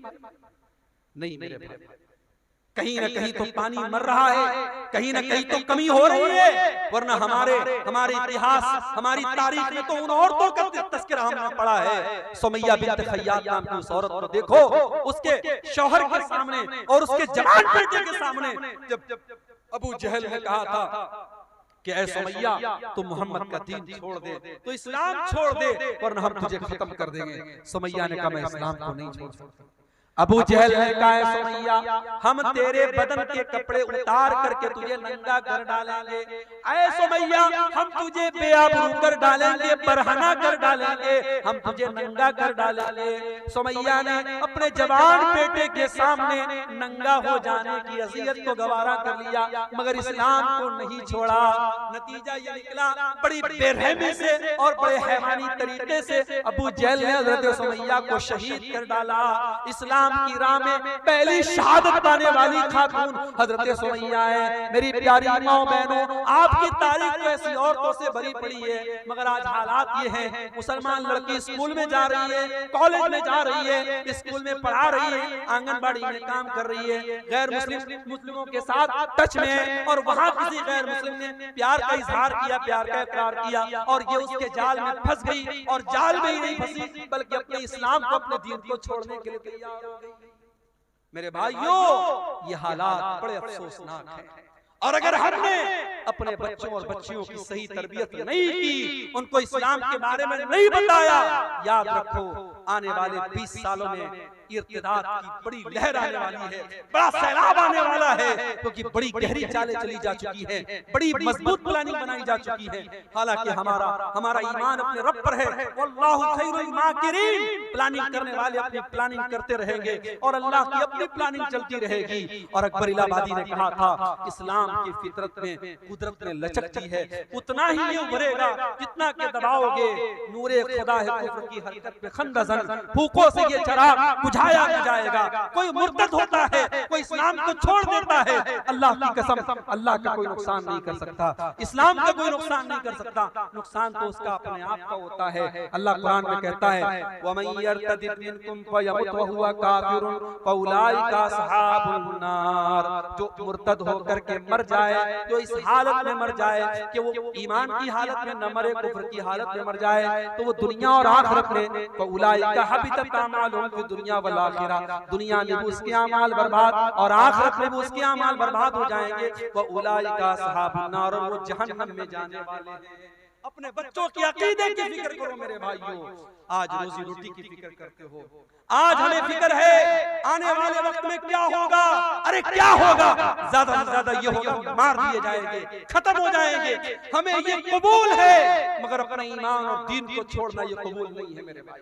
हम मर जाना कबूल कर ले, हम खत्म हो जाना कबूल कर ले, मगर ईमान और तौहीद से समझौता करना कबूल न करें। याद करो अपने बाप इब्राहिम अलैहिस्सलाम को। इब्राहिम अलैहिस्सलाम जब अपने लख्त जिगर इस्माइल को और अपनी बीवी हाजरा को जब मक्का की बियात हो गया, सरजमीन पे छोड़ के जाने लगे, तो क्या दुआ की थी उन्होंने? कहा था वजुनुबनी व बनी या नअबुदल असनाम, परवरदिगार मेरे बीवी बच्चों को ऐ अल्लाह तू शिर्क से बचाना, बुत परस्ती से बचाना, ऐ अल्लाह मेरी औलाद को तू शिर्क से बचाना। जब इब्राहिम अलैहिस्सलाम जैसे पैगंबर को अपने बच्चों की फिक्र है, अपनी औलाद के अकीदे की फिक्र है, हमारी औलाद की क्या औकात है मेरे भाई। हमें औलाद को अपने बच्चों की अकीदे की फिक्र होनी चाहिए। बचपन से अपने बच्चों को इस्लाम का अकीदा सिखाओ, तौहीद का अकीदा सिखाओ। और इसीलिए मैं कहता हूँ, अगर आपका बच्चा स्कूल में पढ़ता है, कॉन्वेंट में पढ़ता है, मुझे कोई प्रॉब्लम नहीं है, मगर अपने मोहल्ले की और गांव की मस्जिदों में इतना बेहतरीन मकतब कायम कर दो और अपने गांव के मदरसे को इतना मजबूत कर दो कि आपका बच्चा स्कूल से पढ़ने के बाद और किसी कॉन्वेंट से पढ़ने के बाद अगर 1 घंटा भी उस मदरसे के मौलवी साहब से पढ़ ले तो उसका दीन मजबूत हो जाए। इतना मजबूत अपने मदरसे और मकतब को कर दो मेरे भाइयों। आज तौहीद और ईमान की कमजोरी का दौर है, और इसी दौर की तरफ इशारा करते हुए अल्लाह के नबी ने फरमाया था, बादिरु बिल अमाल फितनन, ऐ लोगों नेकी करने में जल्दी करो, इससे पहले कि फितनों का दौर आ जाए। और इतने फितने आ जाएंगे, युस्बिहु रजुलु मुमिनन व युस्बिहु रजुलु मुमिनन व युमसी काफिरा, सुबह को एक इंसान मोमिन होगा और शाम को काफिर हो जाएगा, और शाम को मोमिन होगा और सुबह को काफिर हो जाएगा। ईमान की वैलिडिटी 12 घंटे की भी नहीं होगी, ईमान इतना कमजोर हो जाएगा। अल्लाह के नबी ने फरमाया, यबी उदीनहु बिअरदिन मिन दुनिया, ईमान का सौदा किया जाएगा और चंद टकों के एवज ईमान बिक जाएगा।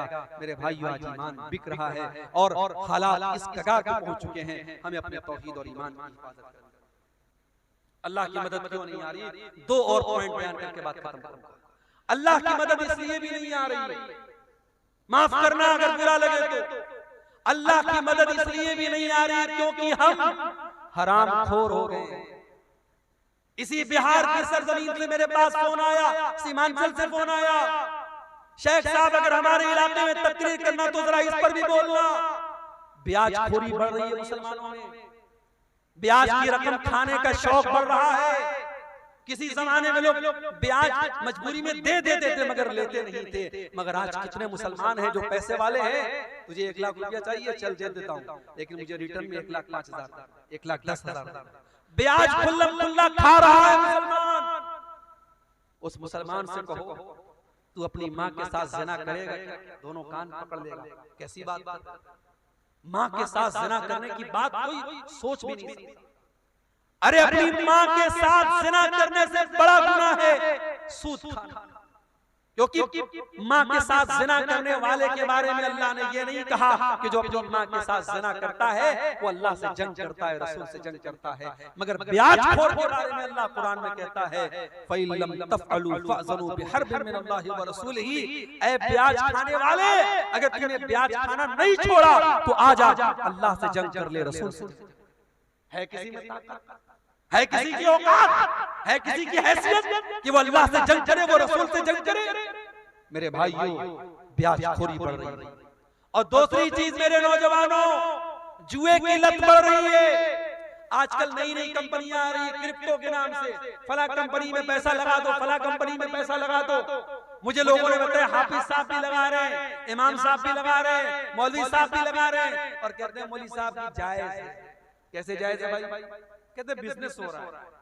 क्या बिजनेस हो रहा है? ये तो नहीं पता, लेकिन बिजनेस हो रहा है। कोई बिजनेस नहीं हो रहा है।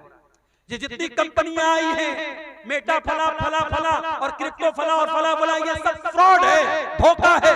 लिख लो मेरी बात, आज 2024 में कह रहा हूं, 2025 तक कई कंपनियां भाग, सब फ्रॉड, सब इसकी टोपी उसके सर, उसकी टोपी उसके सर। शुरू में जो लोग जुड़ेंगे उनकी कमाई होगी, बाद में जो लोग जुड़ेंगे उनकी कमाई लेके भाग जाएंगे।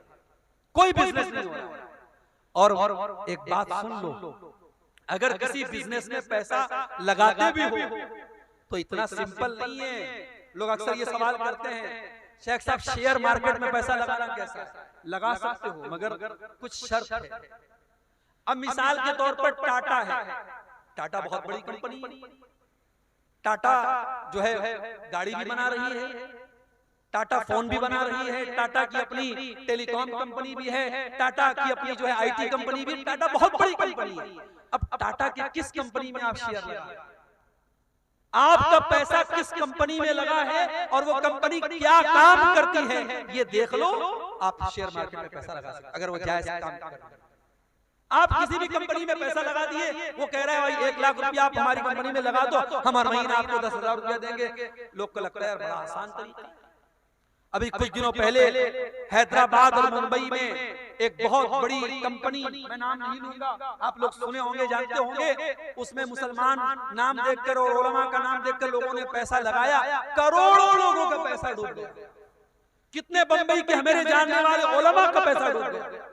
कितने लोगों ने अपने फ्लैट बेच दिए, घर बार बेच दिया कि जब बैठे बिठाए 50,000 रुपया मिल रहा है तो घर मकान को रखने की जरूरत, सब बेच दिया और करोड़ों रुपया उनका डूब गया। मेरे प्यारे साथियों, इस तरीके के धोखेबाजों से होशियार। आप अपने पैसे को हलाल जगह लगाओ, जायज जगह लगाओ, अल्लाह का नाम लेके लगाओ। बिजनेस है, कभी प्रॉफिट होगा कभी लॉस होगा, लेकिन अगर आपकी नीयत सही होगी अल्लाह जरूर बरकत देगा। और सहाबा में हमें करोड़पति सहाबा मिले। याद रखो, पूरी अमानतदारी के साथ और पूरी बसीरत के साथ कह रहा हूं, पैसा कमाओ। हमें उलमा की भी जरूरत है, हमें पैसे वालों की भी जरूरत है। ये पैसे वाले न हो मदरसे नहीं चल सकते।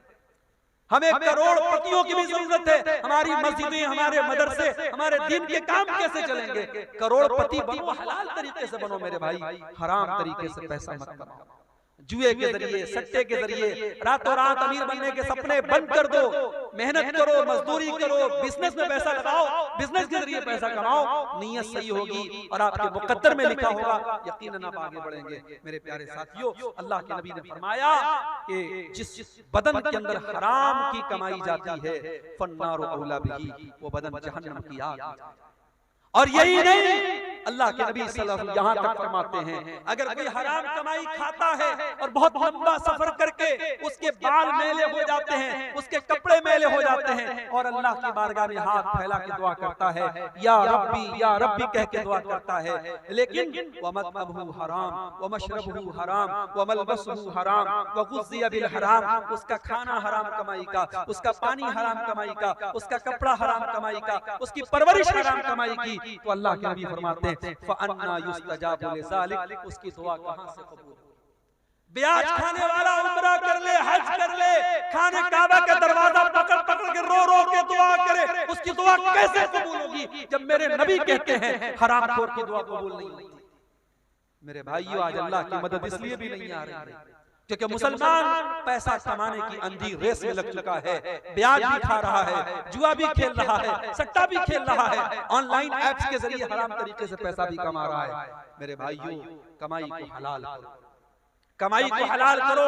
सलफ कहा करते थे अतिब मतमामा का तो जब दावत का, अपनी कमाई को, अपने खाने को हलाल कर लो, हमारी दुआ कबूल होगी, अल्लाह की मदद आएगी अगर हमारी कमाई हलाल हो जाए। इसी तरीके से मेरे भाई, अगर हम चाहते हैं कि अल्लाह की मदद आए, मेरे नौजवान साथी, आपको अपनी जवानी की हिफाजत करनी पड़ेगी, अपनी जवानी की अहमियत को समझना पड़ेगा। अल्लाह की कसम दिल दुखता है जब फजर की नमाज में ये चंद बूढ़े हमें मस्जिद में नजर आते हैं। नौजवान कहां मर गए? मेरी कौम के नौजवान कहां मर गए? वो रात को 2-2 बजे तक, 3-3 बजे तक व्हाट्सएप पर चैटिंग करते रहे, लड़कियों से बातें करते रहे, अय्याशियां करते रहे, फेसबुक की रील्स देखते रहे, यूट्यूब के शॉर्ट देखते रहे, बेहयाई के मनाजिर देखते रहे। रात को 3-3 बजे तक हमारा नौजवान ये सब देख रहा है। और फजर की अजान जब होती है और मुअज्जिन कहता है अस्सलातु खैरुम मिनन नौम, नमाज नींद से बेहतर है, हमारा नौजवान बिस्तर पे सोया रहता है। मेरे नौजवानों, ये अजान की आवाज सिर्फ 70 साल वालों के लिए नहीं, आपके लिए भी है। और मेरे रब की कसम, आप जब फजर की नमाज में उठ के जाते हैं, शैतान जलील होता है, शैतान पछताने लगता है कि मैं इस नौजवान को कैसे रोक नहीं पाया, इसको मैंने फजर की नमाज में कैसे मैं रोक नहीं पाया। नौजवानों, अपने आप को नमाज का पाबंद बनाना। और बाद नौजवान मुझसे पूछते हैं, मेरे पास व्हाट्सएप पर मैसेज भी आता है, शेख साहब गंदी आदत में पड़ गया, गंदे वीडियोस देखने की आदत हो गई, लड़कियों से चैटिंग करने की आदत हो गई, हराम काम की आदत पड़ गई। शेख साहब को ये इलाज बता दीजिए, कोई तरीका बता दीजिए। आओ तरीका बताता हूँ कुरान की रोशनी। गंदी आदतों से बचना है, बुरी आदतों से बचना है, अय्याशी से बचना है, मोबाइल के गलत इस्तेमाल से बचना है। एक नुस्खा बताता हूँ, नोट कर लो मेरे। कुरान में अल्लाह फरमाता है फखलफ मिन बादिहिम खल्फुन अदाउस सलात वत्तबउश शहवाति फसौफ यलकौन गय्या। अल्लाह कुरान के 16वें पारे में फरमा रहा है कि जो लोग नमाज नहीं पढ़ते हैं, जो लोग नमाज की पाबंदी नहीं करते हैं, वही लोग ख्वाहिशात की पैरवी करते हैं, वही लोग शहवतों की पैरवी करते हैं और वही लोग जहन्नम में जाएंगे। इसका उल्टा ये मतलब निकला कि जो नमाज की पाबंदी करेगा, जो 5 टाइम की नमाज हर हाल में पढ़ेगा, वो ख्वाहिशात की पाबंदी से बचेगा, वो गलत शहवतों से बचेगा, वो औरत के फितने से बचेगा। वो जिसको ये रात में फिक्र होगी मुझे सुबह फजर की नमाज जमात के साथ पढ़नी है, वो रात में कोई गंदा काम करने के पहले 1000 बार, वो मोबाइल पर कोई गंदी चीज देखने के पहले 1000 बार सोचेगा कि यार मैं नमाजी आदमी हूँ, ये चीज मुझे सूट नहीं करती है, वो बंद कर देगा, वो नहीं। अगर बचना चाहते हो, नमाज की पाबंदी करो। और यही बात अल्लाह कुरान के 21वें पारे में कहता है उतलु मा उहिया इलैका मिनल किताब व अक़िमिस सलाह इन्नस सलाता तन्हा अनिल फ़हशाई वल मुनकर। ऐ नबी, कुरान की तिलावत करो और नमाज की पाबंदी करो।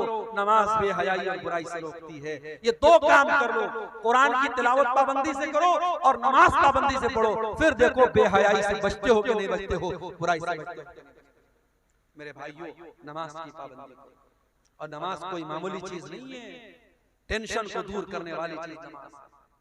मैं मानता हूं इस वक्त हालात बड़े बेचैन कर देने वाले हैं। मीडिया में आने वाली खबरें, यूपी की खबरों से बिहार वाले परेशान, बिहार की खबरों से यूपी वाले परेशान, तमिलनाडु की खबरों से नॉर्थ इंडिया के मुसलमान परेशान। ये मीडिया आज हमको परेशान कर रहा है, डिस्टर्ब कर रहा है। आज इस माहौल में नमाज हमारी बहुत बड़ी जरूरत भी है। मेरे नमाज पढ़ो और कुनूते नाज़िला का इत्मीनान करो। मेरे नबी दुश्मनों पर बद्दुआ करने के लिए कुनूते नाज़िला पढ़ते थे। आज कुनूते नाज़िला पढ़ो और नमाज की पाबंदी करो। अल्लाह कुरान में कहता है वस्तईनु बिस्सब्रि वस्सलाह, सब्र और नमाज के जरिए अल्लाह की मदद तलब करो। मेरे भाई, मेरे नबी जब टेंशन में होते थे, परेशानी में होते थे, हजरत हुज़ैफा रज़ी अल्लाह तआला अन्हु कहते हैं अल्लाह के नबी नमाज के लिए खड़े हो जाते थे। आज हमें नमाज की अहमियत पर भी तवज्जो देने की जरूरत है। और आखिरी चीज, हमारी माएं बहनें इस उम्मत की बड़ी कीमती मता है। इस उम्मत की माएं बहनें, इस उम्मत की औरतें इस उम्मत की बहुत कीमती दौलत है।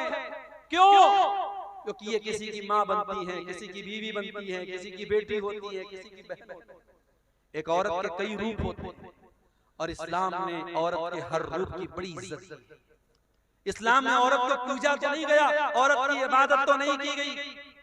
इस्लाम में इबादत सिर्फ अल्लाह की है, मगर औरत अगर माँ है तो इस्लाम ने कहा उसकी इज्जत करो, उसके कदमों के नीचे उतारो। औरत अगर बीवी है, कुरान कहता है वमिन आयातिही अन खलक़ लकुम मिन अनफुसिकुम अज़वाजन लितस्कुनु इलैहा, बीवी तुम्हें सुकून पहुंचाती है, तुम्हारे घर को शांति देती है, तुम्हारे बच्चों को पालती है, तुम्हारे दिल को सुकून पहुंचाती है। यही बीवी बेटी, यही औरत बेटी है। तो अल्लाह के नबी फरमाते हैं मन इब्तुलिया मिन हाज़िहिल बनाती शैअन कुन्न लहू सित्रम मिनन नार, जिसको अल्लाह बेटी देकर के आजमाता है और इस इम्तिहान में वो खरा उतरता है, बेटी अपने माँ बाप को जहन्नम की आग से बचाती है। यही औरत जब बहन बनती है, अल्लाह के नबी फरमाते हैं जिसकी 3 बहनें हो और उन बहनों की सही देखभाल करे, सही परवरिश करे, सही जगह शादी कर दे, कुन्न लहू सित्रम मिनन नार, वो बेटियां अपने भाइयों, वो बहनें अपने भाइयों के लिए नजात का जरिया बन जाती हैं। मेरे भाइयों, औरत का हर रूप इस्लाम की नजर में बड़ा कीमती, मगर आज हमारी माँ बहनों को भी सोचना पड़े कि आज वो कहां। आज जब हम अल्लाह की कसम इंस्टाग्राम पर और फेसबुक पर और व्हाट्सएप पर जब किसी मुसलमान औरत को बेहयाई के काम में देखते हैं तो हमें डबल तकलीफ होती है। बेहयाई के काम कोई भी औरत करे ये तकलीफ की बात है, मगर मुसलमान औरत करे तो ये डबल तकलीफ की बात है। ये हमारी कौम की लड़की, हमारी कौम की बहन है। अभी भागलपुर में उतरा, एक गैर मुस्लिम, देखने में बज़ाहिर गैर मुस्लिम लड़का था, देखा उसके साथ एक औरत बिल्कुल चिपक करके बैठी है, बातें कर रही है। कुछ देर के बाद मोबाइल पर फोन आया मेरे सामने, उसने सामने वाले से बात करके अस्सलाम वालेकुम, कपड़े से नहीं लगा मुसलमान है, उसके चेहरे पर जो स्कार्फ बना हुआ था उससे नहीं लगा मुसलमान है, लेकिन जब फोन पर उसने अस्सलाम वालेकुम कहा, मुझे पता लग गया मुसलमान है। मुझे बड़ी तकलीफ हुई, ये मुसलमान लड़की किसी गैर मुस्लिम लड़के के साथ इस तरीके से ऑटो पे टोटो पे बैठ के क्या कर रही है। ये हालात आज हमारे मेरी माँ और बहनों, आज आपको अपनी जिम्मेदारी को समझना पड़ेगा। आज आपको बेहयाई और बेगैरती के इस तूफान का मुकाबला करना है, उसका शिकार नहीं बनना। औरत बड़ी कीमती चीज भी है और शैतान का बहुत बड़ा हथियार भी है। अल्लाह के नबी फरमाते हैं अद्दुनिया कुल्लुहा मता व खैरु मताइ दुनिया अल मरअतु सालिहा, दुनिया की सबसे कीमती दौलत नेक औरत है।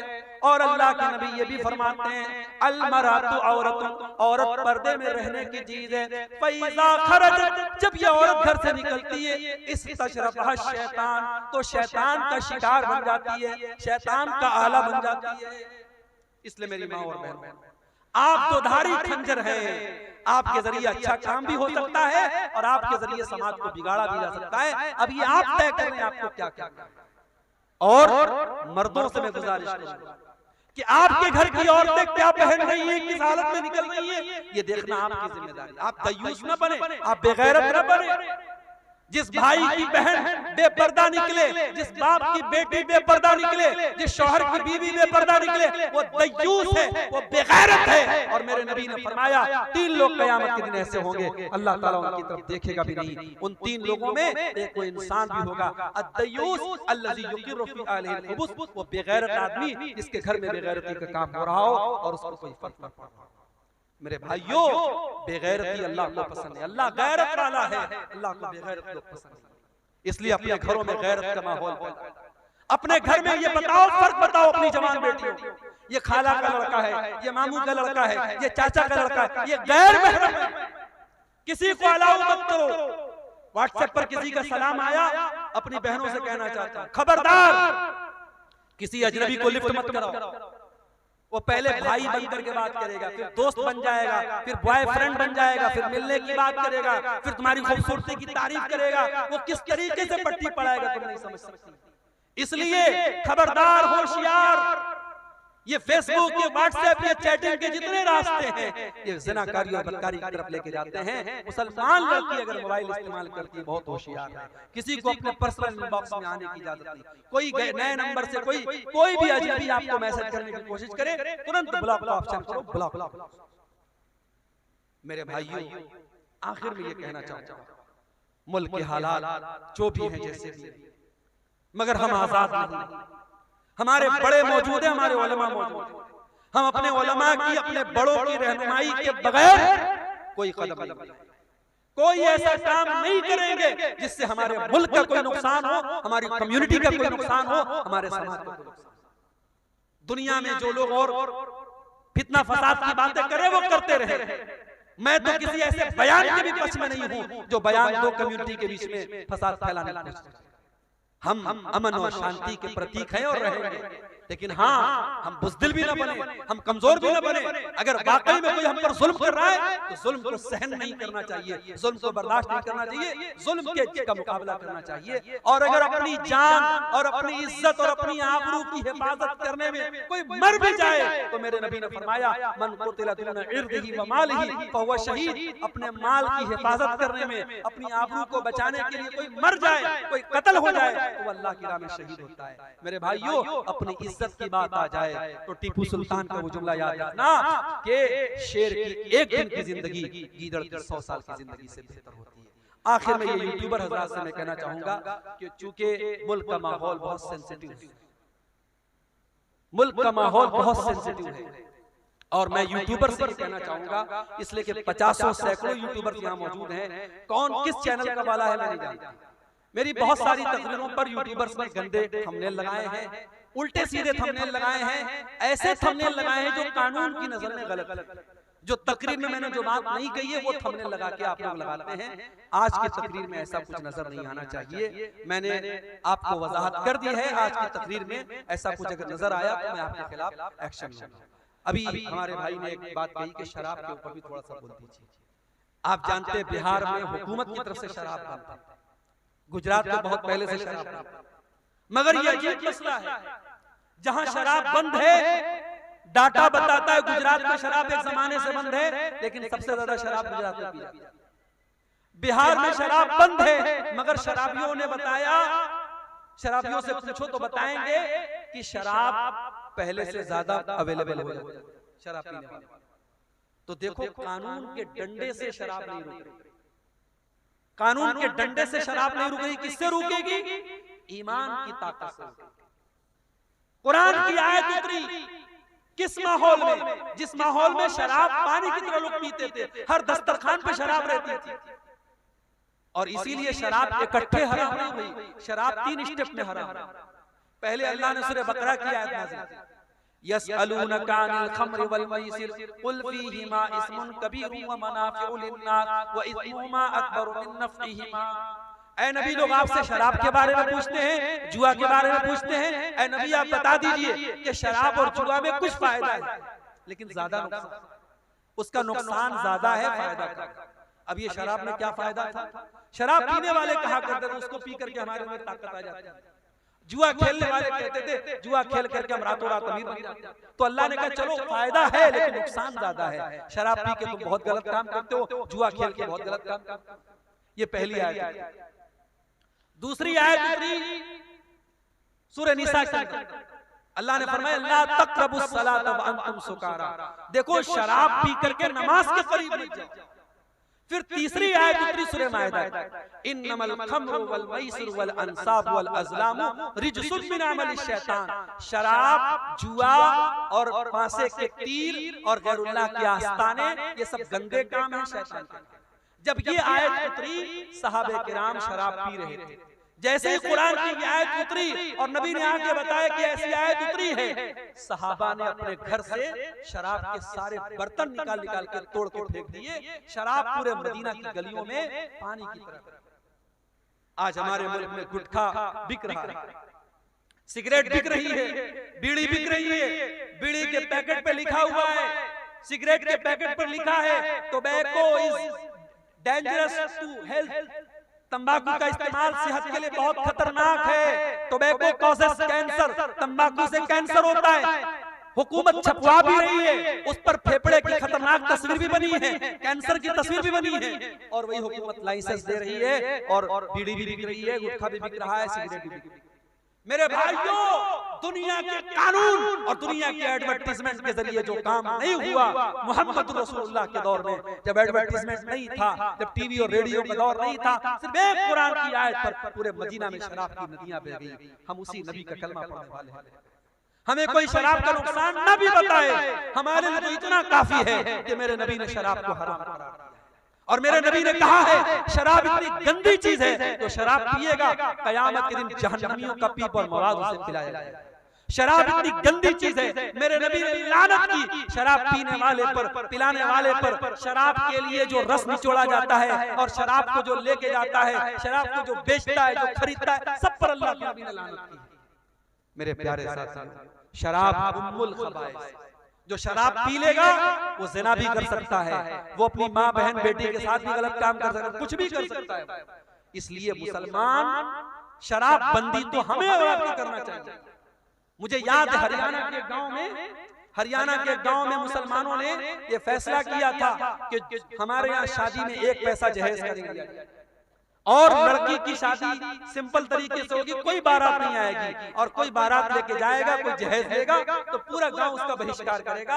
आज ये मिसाल हरियाणा में मौजूद है, मीडिया में इसको बहुत बयान किया गया। मैं चाहता हूं आपके गांव में, आपके इलाके में भी इस तरीके की तहरीक चले कि हमारे गांव का जो शराब पिएगा हम गांव से उसका बाइकआउट करें। आप ऐसी कोशिश करें, इंशाअल्लाह जब आप शराबबंदी करेंगे तो पूरी मुल्क के लिए मिसाल बनेगी। मेरे भाई, जो काम कानून के डंडे से संभव नहीं है वो मजहब के जरिए और ईमान के जरिए संभव है। ये चंद सवालात आए हैं, इनको बयान करके बात खत्म करते हैं। मेरे वालिद मोहतरम मेरा अकीका नहीं दिए तो खुद अपना अकीका दे सकते हैं।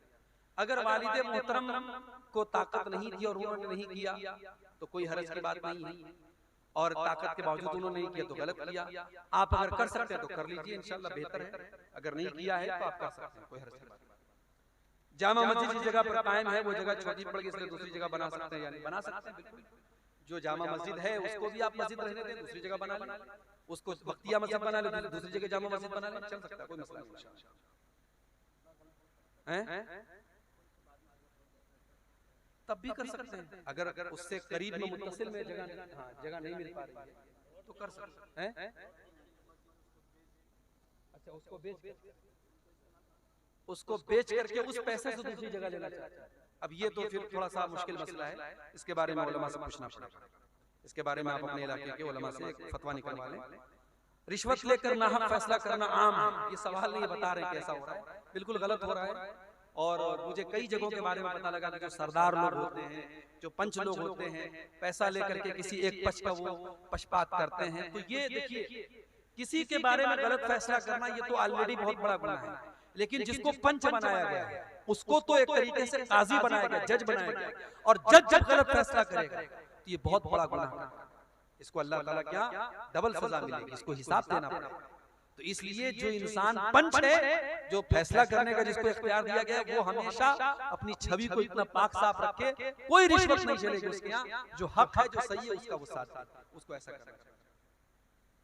किस किस नमाज में दुआए सना पढ़ना होगा और किस नमाज में? हर नमाज में दुआए सना पढ़ना होगा। दुआए सना पढ़ना जरूरी तो नहीं है, फर्ज तो नहीं है, लेकिन सुन्नत है, मुस्तहब है। अब दुआए सना आप बेहतर ये है कि वो पढ़ें जो सही बुखारी और मुस्लिम वगैरह में आई है, अल्लाहुम्मा बाइद बैनी व बैन खताया, ये पढ़ें। और वो भी आप पढ़ सकते हैं, सुब्हानकल्लाहुम्मा बिहम्दिका व तबारक अस्मुका व तआला जद्दुका व ला इलाहा गैरुक। लेकिन ये पहली वाली जो मैंने पढ़ी वो ज्यादा बेहतर और ज्यादा मुस्तहब है। जनाजे की नमाज में अल्लामा अलबानी रहमतुल्लाह की तहकीक ये है कि दुआए सना का सबूत नहीं मिलता है। तो जनाजे की नमाज में आप औज़ु बिल्लाह बिस्मिल्लाह पढ़ के डायरेक्ट सूरह फातिहा पढ़ेंगे और सूरह फातिहा के बाद आप कोई और सूरत मिला लेंगे। बेहतर है कि आप मिला लें, नहीं मिलाते सिर्फ सूरह फातिहा पढ़ लेते तो भी कोई हरज की बात नहीं। पहली तकबीर के बाद आप औज़ु बिल्लाह बिस्मिल्लाह पढ़ के सूरह फातिहा पढ़ेंगे और कोई सूरत मिला लेंगे, फिर दूसरी तकबीर के बाद दुरूद शरीफ पढ़ेंगे, तीसरी तकबीर के बाद दुआ पढ़ेंगे और चौथी तकबीर के बाद आप सलाम फेर देंगे। ठीक है, अल्लाह ताला हम सबको कहने सुनने से ज़्यादा अमल करने की तौफीक अता फरमाए। व आखिर दावाना अल्हम्दुलिल्लाहि रब्बिल आलमीन। वस्सलामु अलैकुम व रहमतुल्लाहि व बरकातुहू।